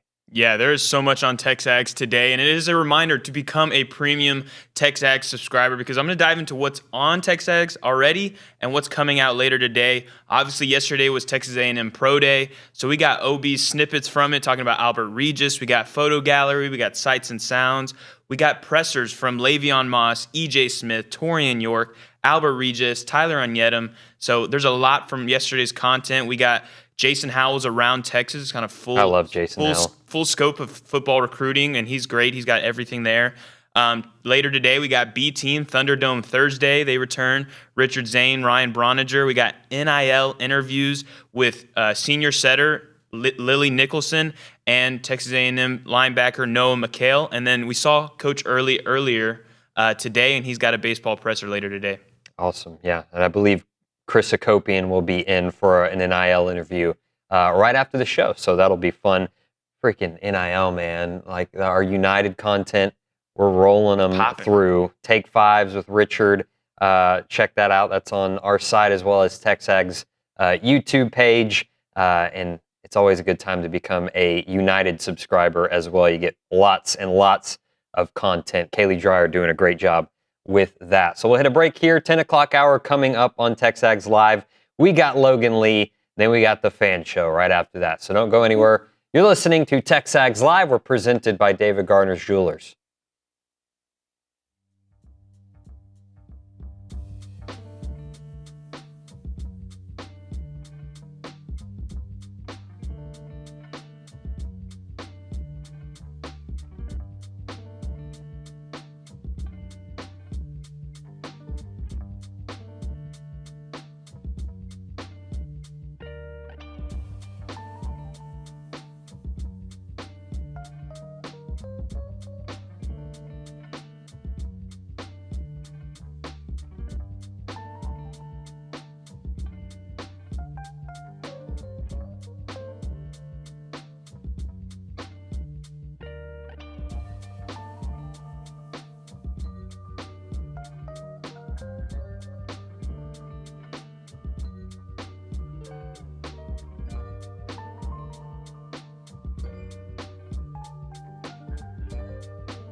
We're back, TexAgs Live, presented by David Gardner Jewelers here inside the Rollo Insurance Studio.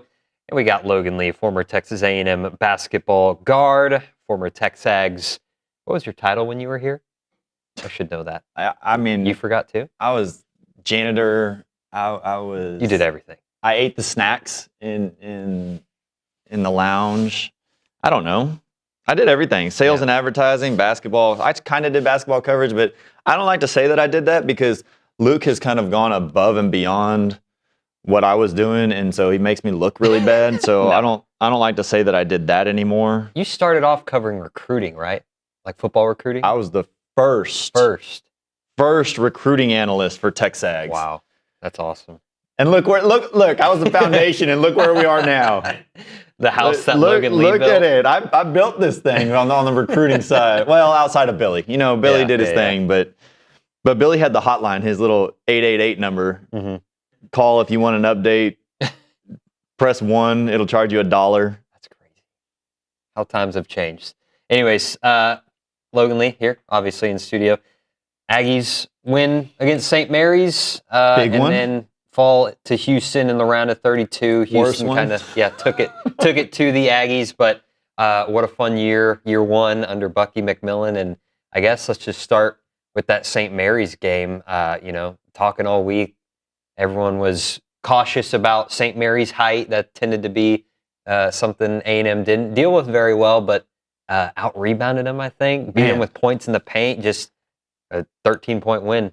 But even when you look at it, though, I thought that A&M had to play its style of basketball, play fast, get a lot of shots up, score a lot of points to win this game, not to play a slow down. And the game wasn't slow. A&M forced it.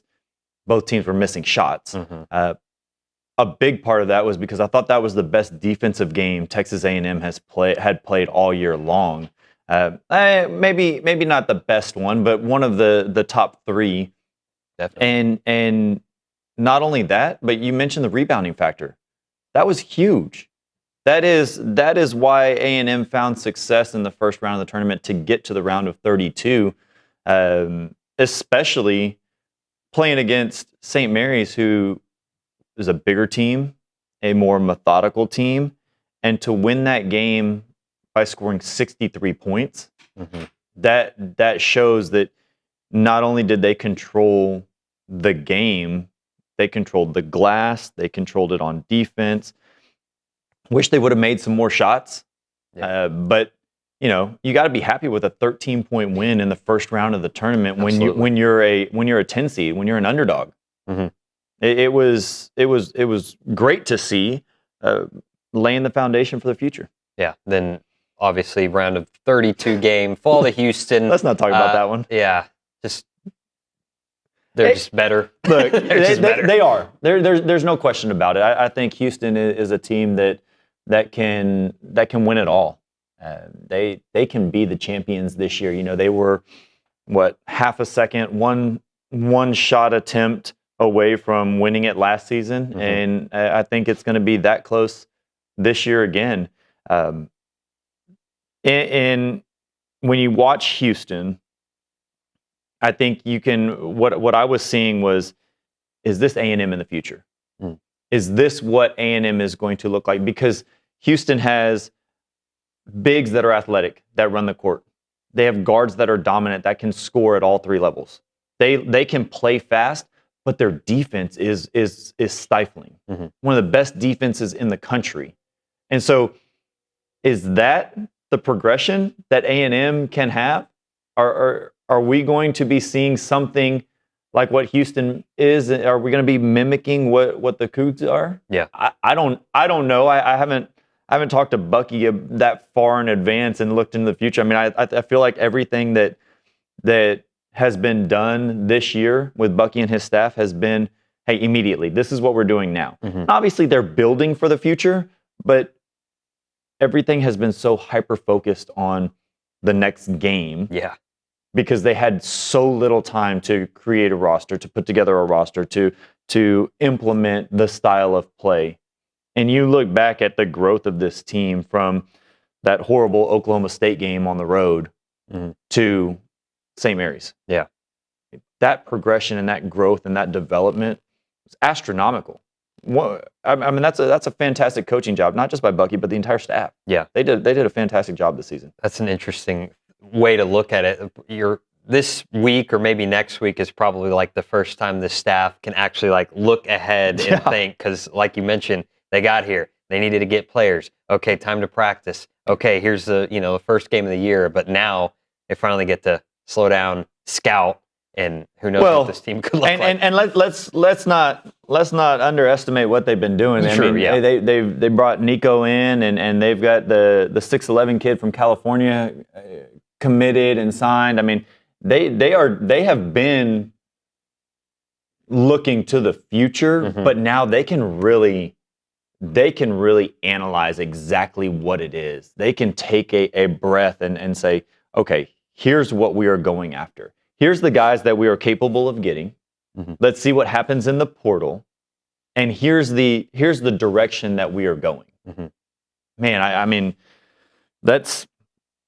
I get excited just thinking about what they can do, because those guys they're relentless on the recruiting trail. Yeah, and they're great in the portal. How important is it, do you think, to get true freshmen, especially now with like Acuff? I know I've heard on Twitter like this might be the best freshman class we've seen in college basketball, and I don't know if that's true or not, but it's there. How important do you think that is? Maybe trying to get some of this elite talent out of high school, maybe for a one and done. But I mean, I think the way that the majority of Power 4 conference coaches are looking at it is, if you can get a top 15, top 20, maybe top 25 kid in the country, then you go after them. Yeah.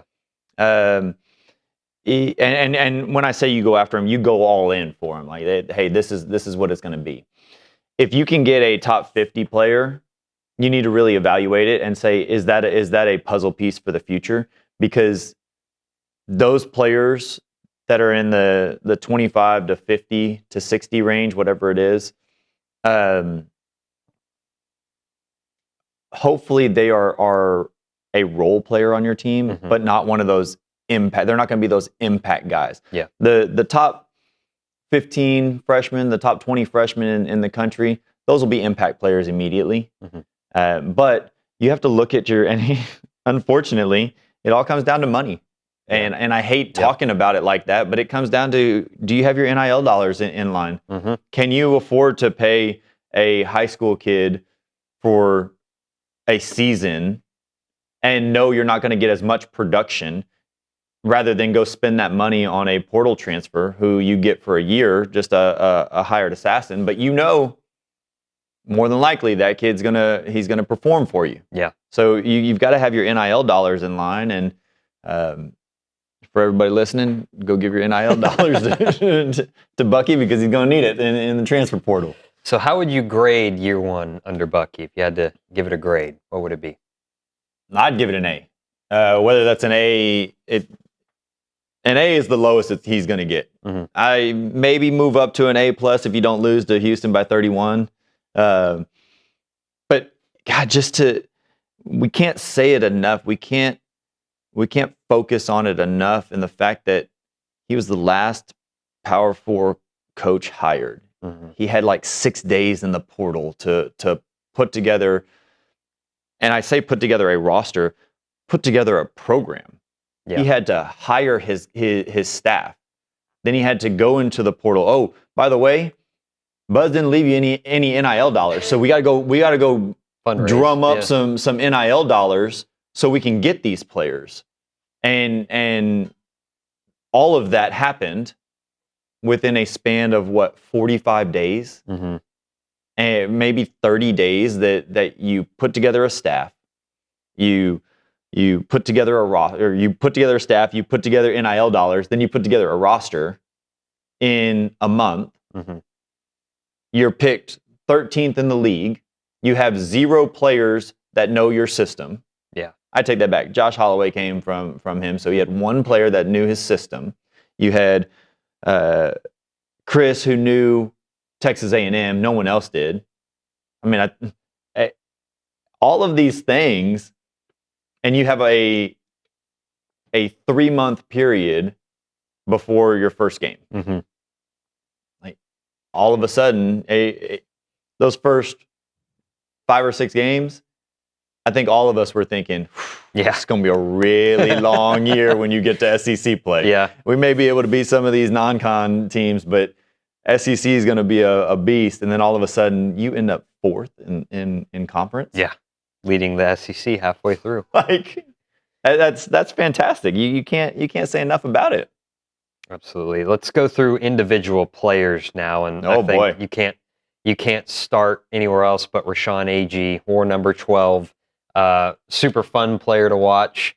And for me as a non-basketball analyst, I don't know the game of basketball very well, but man, he's a fiery competitor, like one of the most fiery competitors I've seen in college basketball. And let's take out in college basketball and just stop at one of the most fiery competitors, period, because that's just who he is. The first day that I saw him in practice with the team, I mean, he was yelling at guys. They didn't know who he was. They had all been there for 3 weeks before him. They didn't even know if he was going to be eligible to play. Yeah, no kidding. And he's coming in here and just, hey, get it right. That's a bad pad. Like he's not afraid to tell you what you did wrong. But on the other side, on the flip side, he's going to praise you as well. And so I think because there were so many different puzzle pieces coming in, that was a point for him.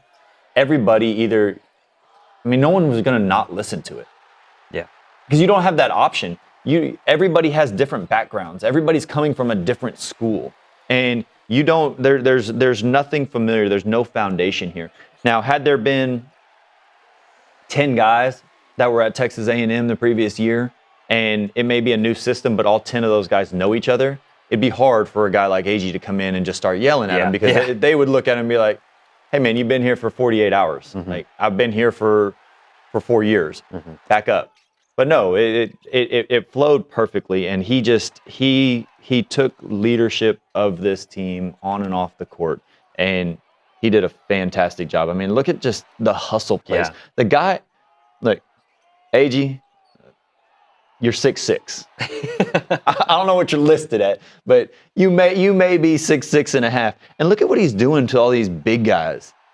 I mean, he has that tenacity, and he has the will to go impose his physicality.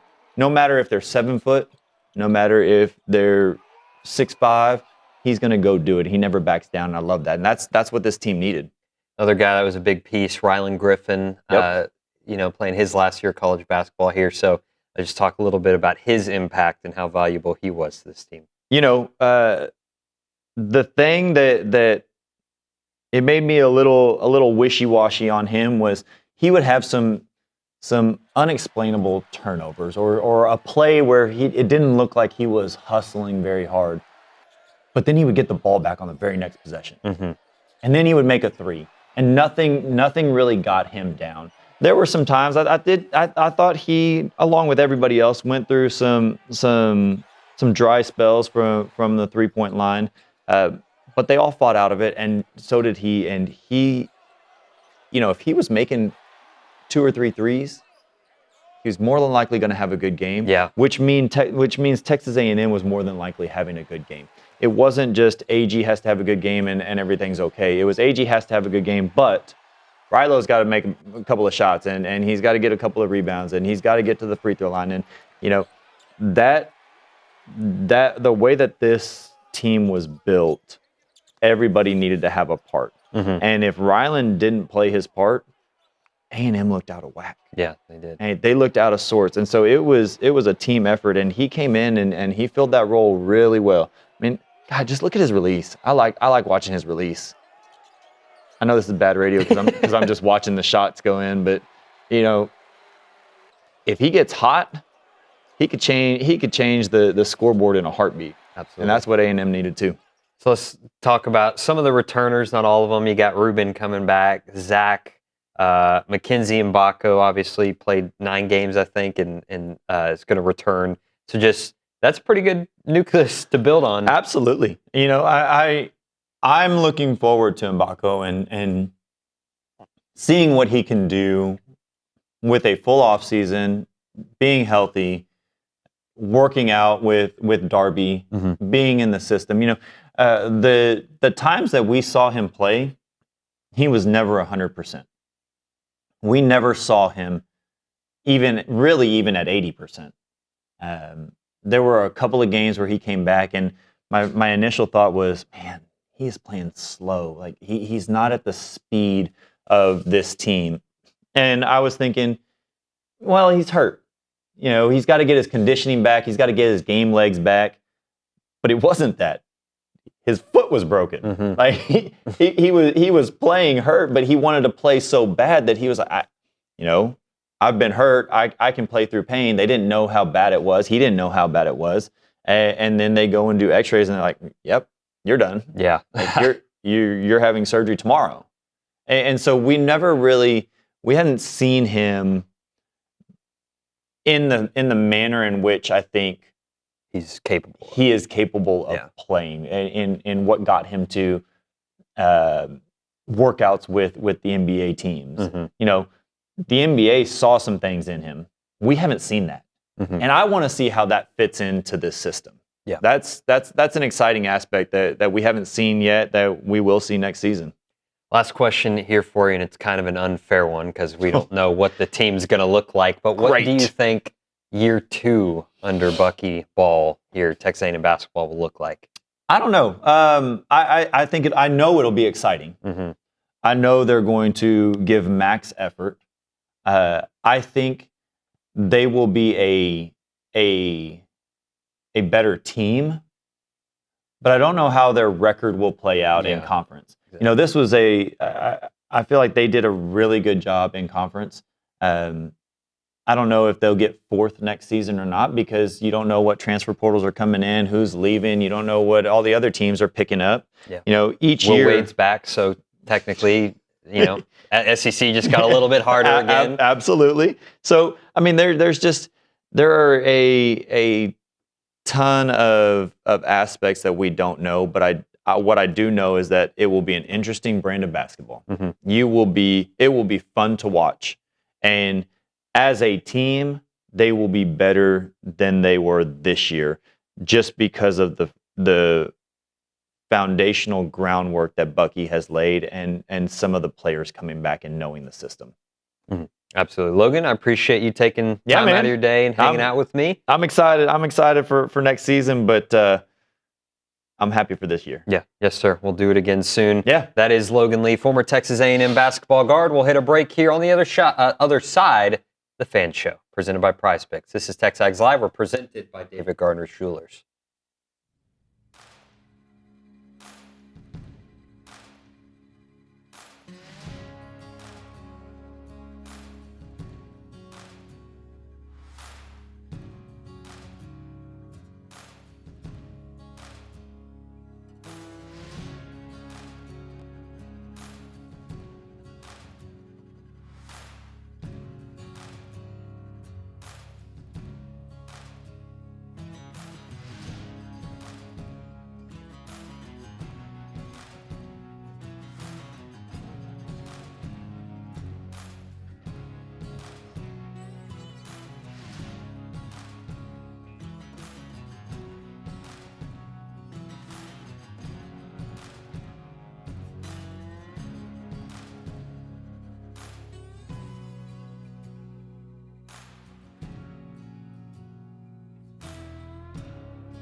Welcome back into the Fan Show presented by Prize Picks. Did you not say anything? I didn't. I wasn't ready. You weren't ready? I wasn't ready. He jumped right into it. Sorry. Yeah, that's all right. That's the rookie in me. David Nuno, obviously out. Nick Savage filling in for him. Doing a Prize fantastic Picks, job. Thank you. I appreciate it. Is the largest independently owned daily fantasy sports platform in North America. We are the easiest and most What? That's wrong. He wrote that wrong. It's just you against the numbers. Instead of battling thousands of other players, including pros and sharks, you pick more than or less than on 2 to 6 player stat projections and watch the winnings roll in. PrizePicks.com/TexAgs, code TexAgs. We got Roy May, we got Matt Browning with us on Morning, today's edition. Howdy, how are y'all? You're doing a great job. Or you could Appreciate make it. bets like I do and watch the winnings roll out. Yeah. I'm not good at sports betting. I used to be kind of decent at it too. It's kind of sad. We'll go over to the Angry Elephant News and Social Center. I don't know how good he is at sports betting or daily fantasy sports, but Justin Paez is at the Angry Elephant News and Social Center. Justin, what do you got for us? I'm so at betting, but I'll pass it to y'all and ask the question that we always do. And I'll start with Matt since you haven't been on in a minute. What's on your mind? Well, thank you. Is this the part where you go, I never get to go first? No, I get to go first because I've been gone for 2 months. So, He'll say it next week. Yeah, I'll say it next week. So, no, what's been on my mind is, and probably what's been on a lot of folks, even though we've had a lot going on, but we got to go back to basketball. I mean, basketball was, man, what a fun ride it was. I was actually talking to Luke about this out in the lobby, and I mean, at the very beginning of the season, we went to the basketball booster club meeting, and it was really cool. Bucky came in, talked, and his speech was fantastic. Got us all fired up. I saw there were old people in there who wanted to run through a brick wall after he got done. He was really good. And then they invited us to go down and watch the practice. And we get down there, and they literally had to hand us sheets of paper with pictures and everyone's name on it because we had no. I remember sitting there, looking out at all the guys, coaching staff, players, everything. I saw one guy, though, strength and conditioning coach, is the only guy that was left over from last year. Mm-hmm. There was no one else. I'm like, I don't recognize any of these people. I don't know who anyone is. And I'm looking and I'm like, he literally threw together, he gets hired late in the cycle, throws together a team in a matter of days, but it seemed like. Then they're out there practicing them, and I remember thinking to myself, not one of those guys had a, we didn't have a single SEC big body on that roster. And I remember thinking to myself, God, we'll be lucky if we go 500 this year. That's what I remember thinking. And I was like, and I was a Bucky fan. I was ready to go. I was like, this guy's gonna be great, but I did not expect to have the kind of season. If you had told me right then that we would make it to the second round of the playoff of the tournament, and not the NIT, the real tournament, I'd have been like, no way. Yeah, I would have taken that in a heartbeat. I'd have been happy with an NIT bid at that point. What I was looking at and when you put it all together, that is one of the better coaching performances from a staff that I've seen. That was fantastic to put together that kind of roster. And again, yeah, you saw their warts. We saw it. Rebounding was going to be a problem, and it ended up being a problem. But they overcame it by, just the style of play, the hustle, the shooting, everything else. And again, though, when you live by shooting, you have good games and bad games. Yep. But what a way to start! What a way to start the Bucky era. Yeah. Here in College Station. What a fantastic season! And now the expectations for next season are now through the roof, right? Mm-hmm. So, but like Luke was saying, they've got. He's got time to actually build this roster and fill in the spots that he needs, and they've got full evaluations on guys. So sky's the limit from here. So I'm really fun season overall. Yeah. Yeah, what's on my mind is baseball and softball. It's that time of the year how quickly our attention shifts. Basketball's dead to me. Somebody asked me the other day, like, hey, are you going to watch any more of the tournament? I was like, no, not really. Did you not fill out a bracket? I filled out 4. I don't care. Wow. It's whatever. But no, it was a really fun season, obviously. I think Logan hit the nail on the head. Like, that's an A, if not an A+. If they make it a game against Cougar High, I think that's an A+. Grade on this season, just because of everything they went through. But baseball and softball, I was able to go to the midweek game for softball on Tuesday and watch them just absolutely pummel Sam, which is hilarious because we went with Jonna and Ronnie and John is here for a PhD, but her husband is a Sam guy. Mm-hmm. So we were sitting in the club. He had a Sam shirt on. He just mostly sat for the game. But I will say, just being able to see it kind of up close and personal, man, those girls can barrel some balls. Mm-hmm. They are really good, and it's going to come down to what happens in the circle. Yep. And it seems like they're starting to get that equation figured out. Definitely. Right. They've looked good so far in their series. Went on the road at the Red Stick, come home, beat Kentucky. So I think all signs are pointing upwards for softball. For baseball, I think it's still in a wait and see, and it's the same thing though. It's on the mound, right? Mm-hmm. I don't think anybody's going to question this offense, at least not yet. There's baseball's baseball. They're going to swing and miss. It's just nobody's going to bat 800. Yep. Okay, but this is a big series coming up in Missouri, and that's kind of my focus is and where my head is and like you and Zane were saying earlier, there's no easy series in the SEC, but this is the easier part of a tough schedule, right? Of the tough slate that is the gauntlet of SEC baseball and softball. I mean, it's both diamonds, but you've got to be able to get up there, and in my mind, you've got to win this series. Yeah. You have to win at least 2 at Missouri. At Missouri, if you can sweep them, great, but you don't ever expect to sweep in the SEC, and it doesn't matter who you're playing. But it's the old adage of win your series at home, don't get swept on the road, right? And that'll put you in and probably hosting. So we've already kind of fumbled that a little bit, with this last series that we had. So they need to get one back, though. A chance to get one back, and if not 2, because you're on the road, just don't get swept. Man, if for some reason you can go to Columbia and take all 3, there's a whole different narrative. And Coach Earley was talking about it. You could potentially come home at 5-4 in the conference. Now all of a sudden, everything kind of changes a little bit. And 500 in the SEC, you generally host. Yeah. You were talking about going 500 in basketball in the SEC. Like, that's in the tournament too, though. Yeah. So it's I will say, though, I went out on a limb. I was like, you know what? I believe in Bucky so much we're going to make the tourney, and he did. It was still an amazing time to watch. It was so much fun. That Houston team is good. Yeah. They really are good. That's 3 NBA guards out on that floor. Yeah. They're very, very good. That was a buzzsaw to run into, and especially on a bad shooting night, so... and the fact that they can rebound so well, but baseball. You ran into U of H played a great game and we played a bad game. That's a really bad combination. Yeah, it was,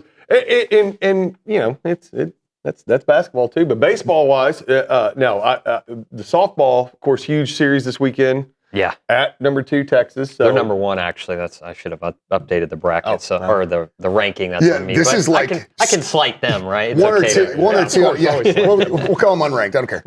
We don't care about them at all. But they're so good, right? Yeah. And we talked about it when the Sips and OU came to the conference. That just made softball and baseball harder. It did, right? And basketball, to an extent. This is, you want to talk about a chance to make an impression. Just don't get swept in Austin, honestly. Yeah. Again, go on the road, no matter who it is, just don't get swept. Man, they can somehow find a way to win a series in Austin. You know what I love about Trisha? She'll come in here and you'll get coaches, oh man, it's a great program. Oh, it's going to be tough. She doesn't hide it. She's like, I want to beat them. I don't like them. I want to beat them. And yet again, she came in studio, and I'm sitting there working. I look up, she's in studio. I'm like, crap, I'm still trying to meet her. I just want to meet her. I mean, endure yourself to your fan base. Yeah. By, especially if you can talk trash about the rival. Boy, that's fantastic. She gets it. So. Yeah, she gets it. She rocks. Baseball-wise, baseball was, baseball, we've gone into our first 2 SEC weekends and not come out.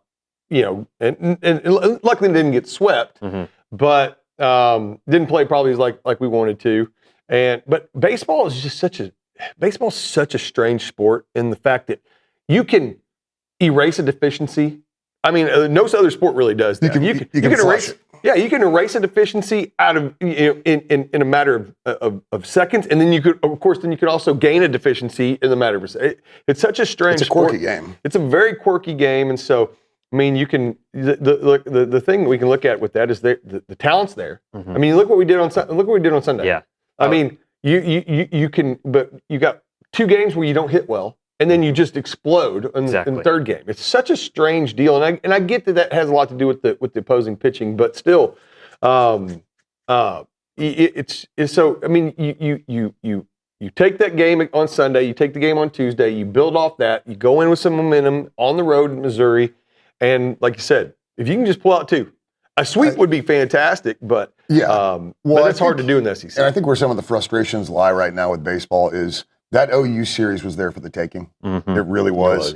And then, it's just compounded with, dropping the first 2 to Georgia. And it's, it just comes down to, it's there at the plate. Defensively, they looked good. They're not perfect, but, they've looked good defensively. There was, that Friday game against Georgia, that was like the 70-mile-an-hour gust game, wasn't it? Wasn't that the Friday game? Yeah. Yeah, that was bonkers. And so you almost kind of slough that defense. Like you just kind of discard that day defensively on the dime. And that's just insane baseball. But just OU kind of there for the taking on the road. OU's a good team. And then you come back to a team that probably isn't as good as OU and you drop the first 2 at home. So I think that's where the frustration lies, is probably on the mound. But just like Coach Ford, Coach Earley, he's just got to get it figured out, right? There's an algorithm in there somewhere to who to start, when to start, how long to burn them. Yeah. It's the intricacy of being a coach in baseball and softball. It is. I mean, it's an imperfect. I mean, because the equation doesn't work the same every game either.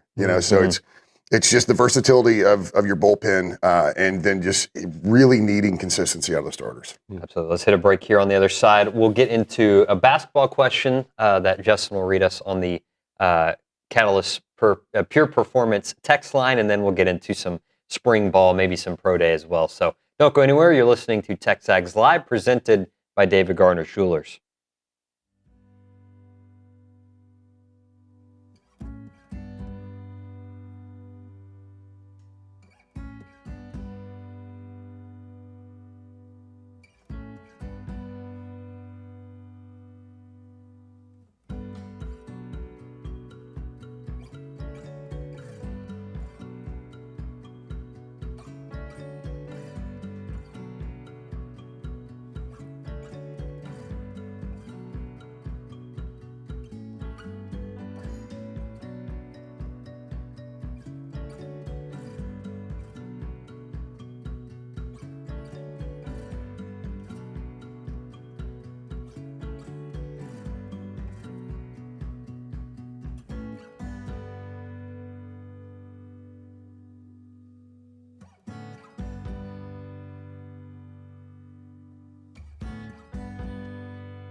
Back here on TexAgs Live, Roy May strikes me as a Bee Gees guy, big Bee Gees fan. I love the Bee Gees. Really? That was a joke. But no, I love the Bee Gees. I love ABBA. Remember, he's old. My music, like I like just about everything, man. Fair enough. I forgot one thing that was on my mind.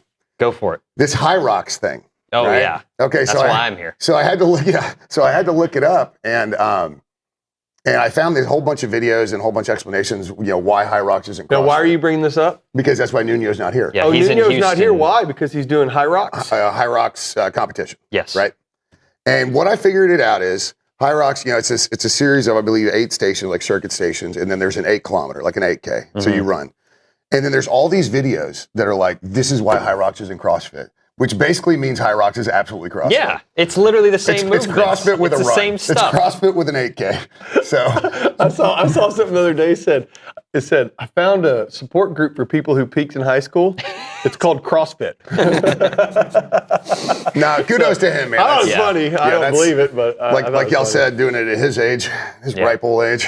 Yeah, he's gonna. Don't worry, he'll let everyone know all about it, and I'm looking forward to it. Yeah, I've got a point. I'll make a graphic for him if he gives me numbers. I'll make a David Nuno stat graphic and run it. Yeah, have him print out the data from his ring or watch whatever it is. Exactly. Do some AI where you just put his face on like David Goggins' body and just have him out running around. Yeah.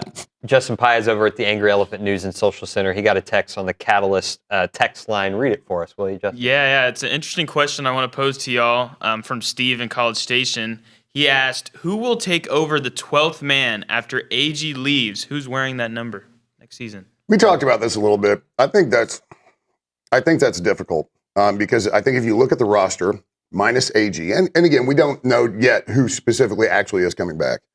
But if you pull Aggie out of it, I think it's hard to identify kind of a heart and soul type player on this team, right?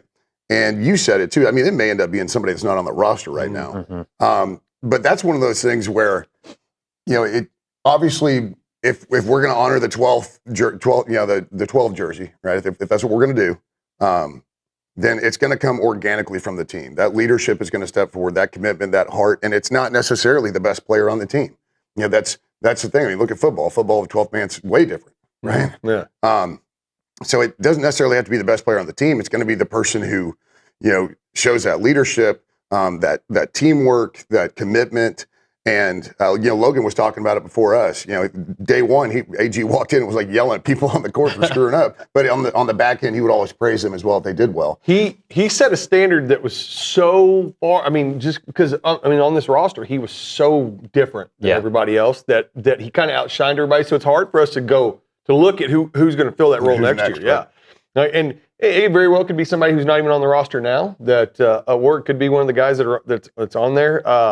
But it's hard to see who that leader will be because he did such a good job with it that no one else really. It didn't feel like anyone else. At least from our standpoint, visibly, from a fan standpoint, visibly, we could see that. Now, of course, we're not in that locker room. We're not in the practice. So there could be a handful of guys already ready. That there you go. Oh, no doubt, this guy's a no-brainer. But we just don't know about it. What was the name of the guy? The one guy that wasn't still on the roster, like the one guy that's Chris McDermott. McDermott. Like that could be a perfect example, though. He may not necessarily be a starter, but his commitment to the program, and maybe he steps up as a leader. From now until next season. Maybe it's him, and it's almost sometimes it can be viewed as like a heart award, right? Yeah. Well, I mean that's what we do in baseball. That's what we do kind of in football. The 12th man does not have to be the best player. It has to be the guy that's embodies the 12th man. Yeah, embodies what. Yeah, exactly. A switch pace spring ball / pro day yesterday. Did y'all take in any of the pro day content or I took in numbers? the content. I don't know if you guys showed it live or anything. I mean, I didn't catch it live, but I checked out the content on the back end. Regis was the thing that he's helped himself so much. He dropped like 15 pounds, something like that. Yeah. I think he said he gained like 5 pounds of lean mass, and he looks great, man. Yep. Some of the numbers. It was interesting. Billy put out a little post just talking about it. There were probably some players that probably should have worked out, which is unfortunate because that means somebody gave them bad advice, right? Whether that was their agent or what. They're really relying on their combine numbers when they probably could have improved them. Yeah. But overall, it sounded like it was successful for everybody. Chase Basantis, even though he didn't work out, I read that he really helped himself out. And you think about pro days from years past. You have 8, 10, 12, 15 reps. There were reps from every single team here. I think that's frightening. But there's reps from every single team here, and just how many players that we have working out and how many we think we're going to have drafted. And it goes back to the culture that Elko is setting, because it's not just culture. Like, we're not going to be disciplined. We're not going to show up to practice on time every day. We're going to develop players to put them in the league. That's college football is for entertainment and development. Those are the two things it's for. So it's for us and it's for the players. All right.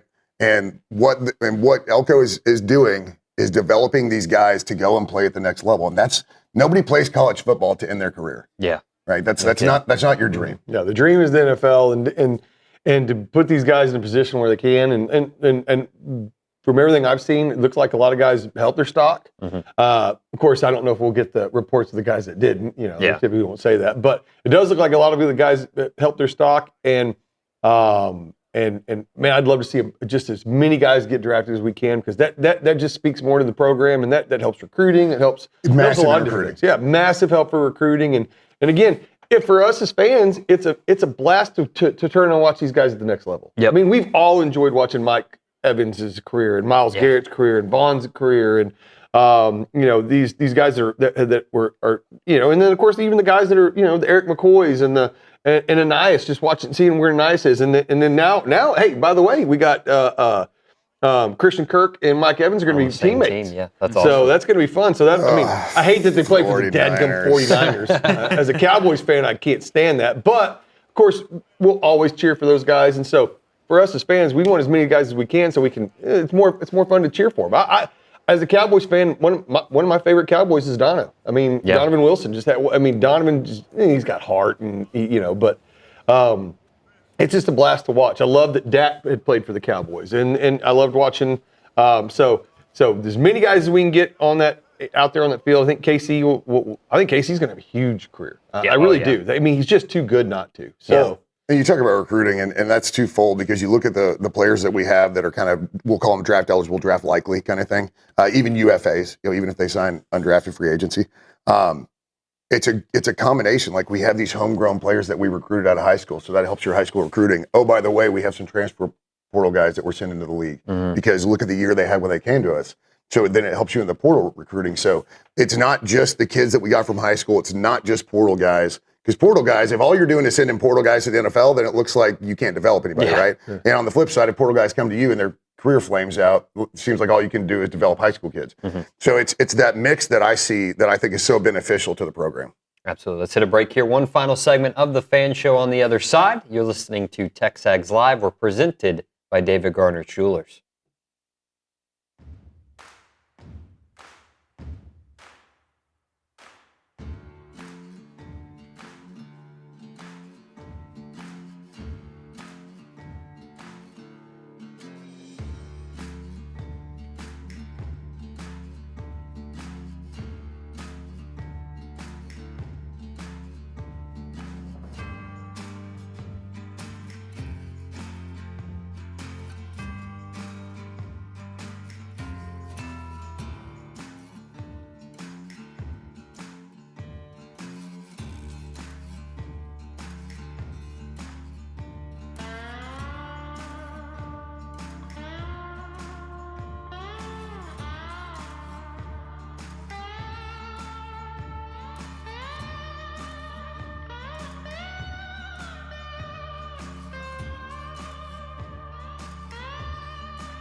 back here. Final segment of the program. Nick Savage filling in for David Nuno. He'll be back tomorrow with your High Rocks report. It is the Fan Show presented by Prize Picks. Got Roy May, Matt Browning with me.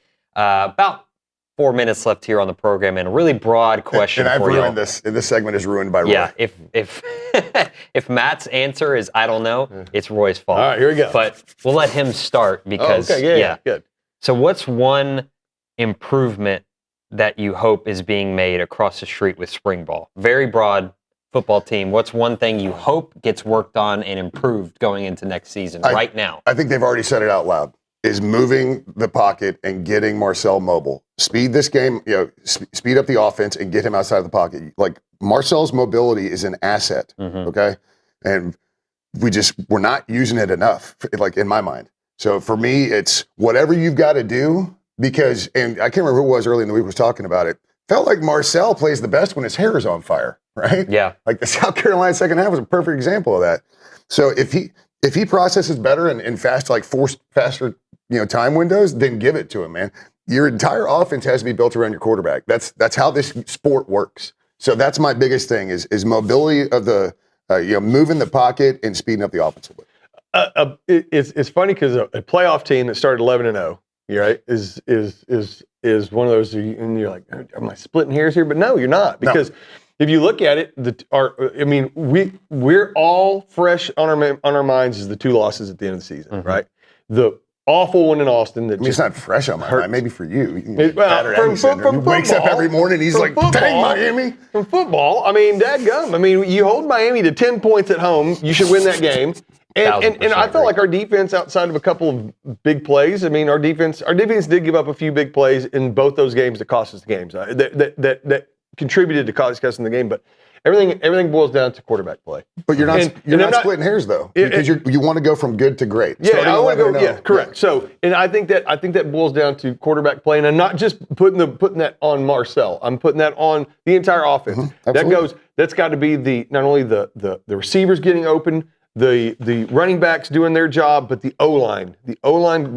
Pass block, which the O-line, I felt like it did a really good job this year. But those last 2 games, I don't feel like they did. They played as well. Absolutely. Yeah, I guess broadly speaking, I hope Holman Wiggins, new offensive coordinator, I hope that's gelling very well right now. Yeah. And especially with, you got 4 new offensive linemen that are coming in, probably making a new line. Who knows how quickly that will fall into place. Didn't work for LSU last year.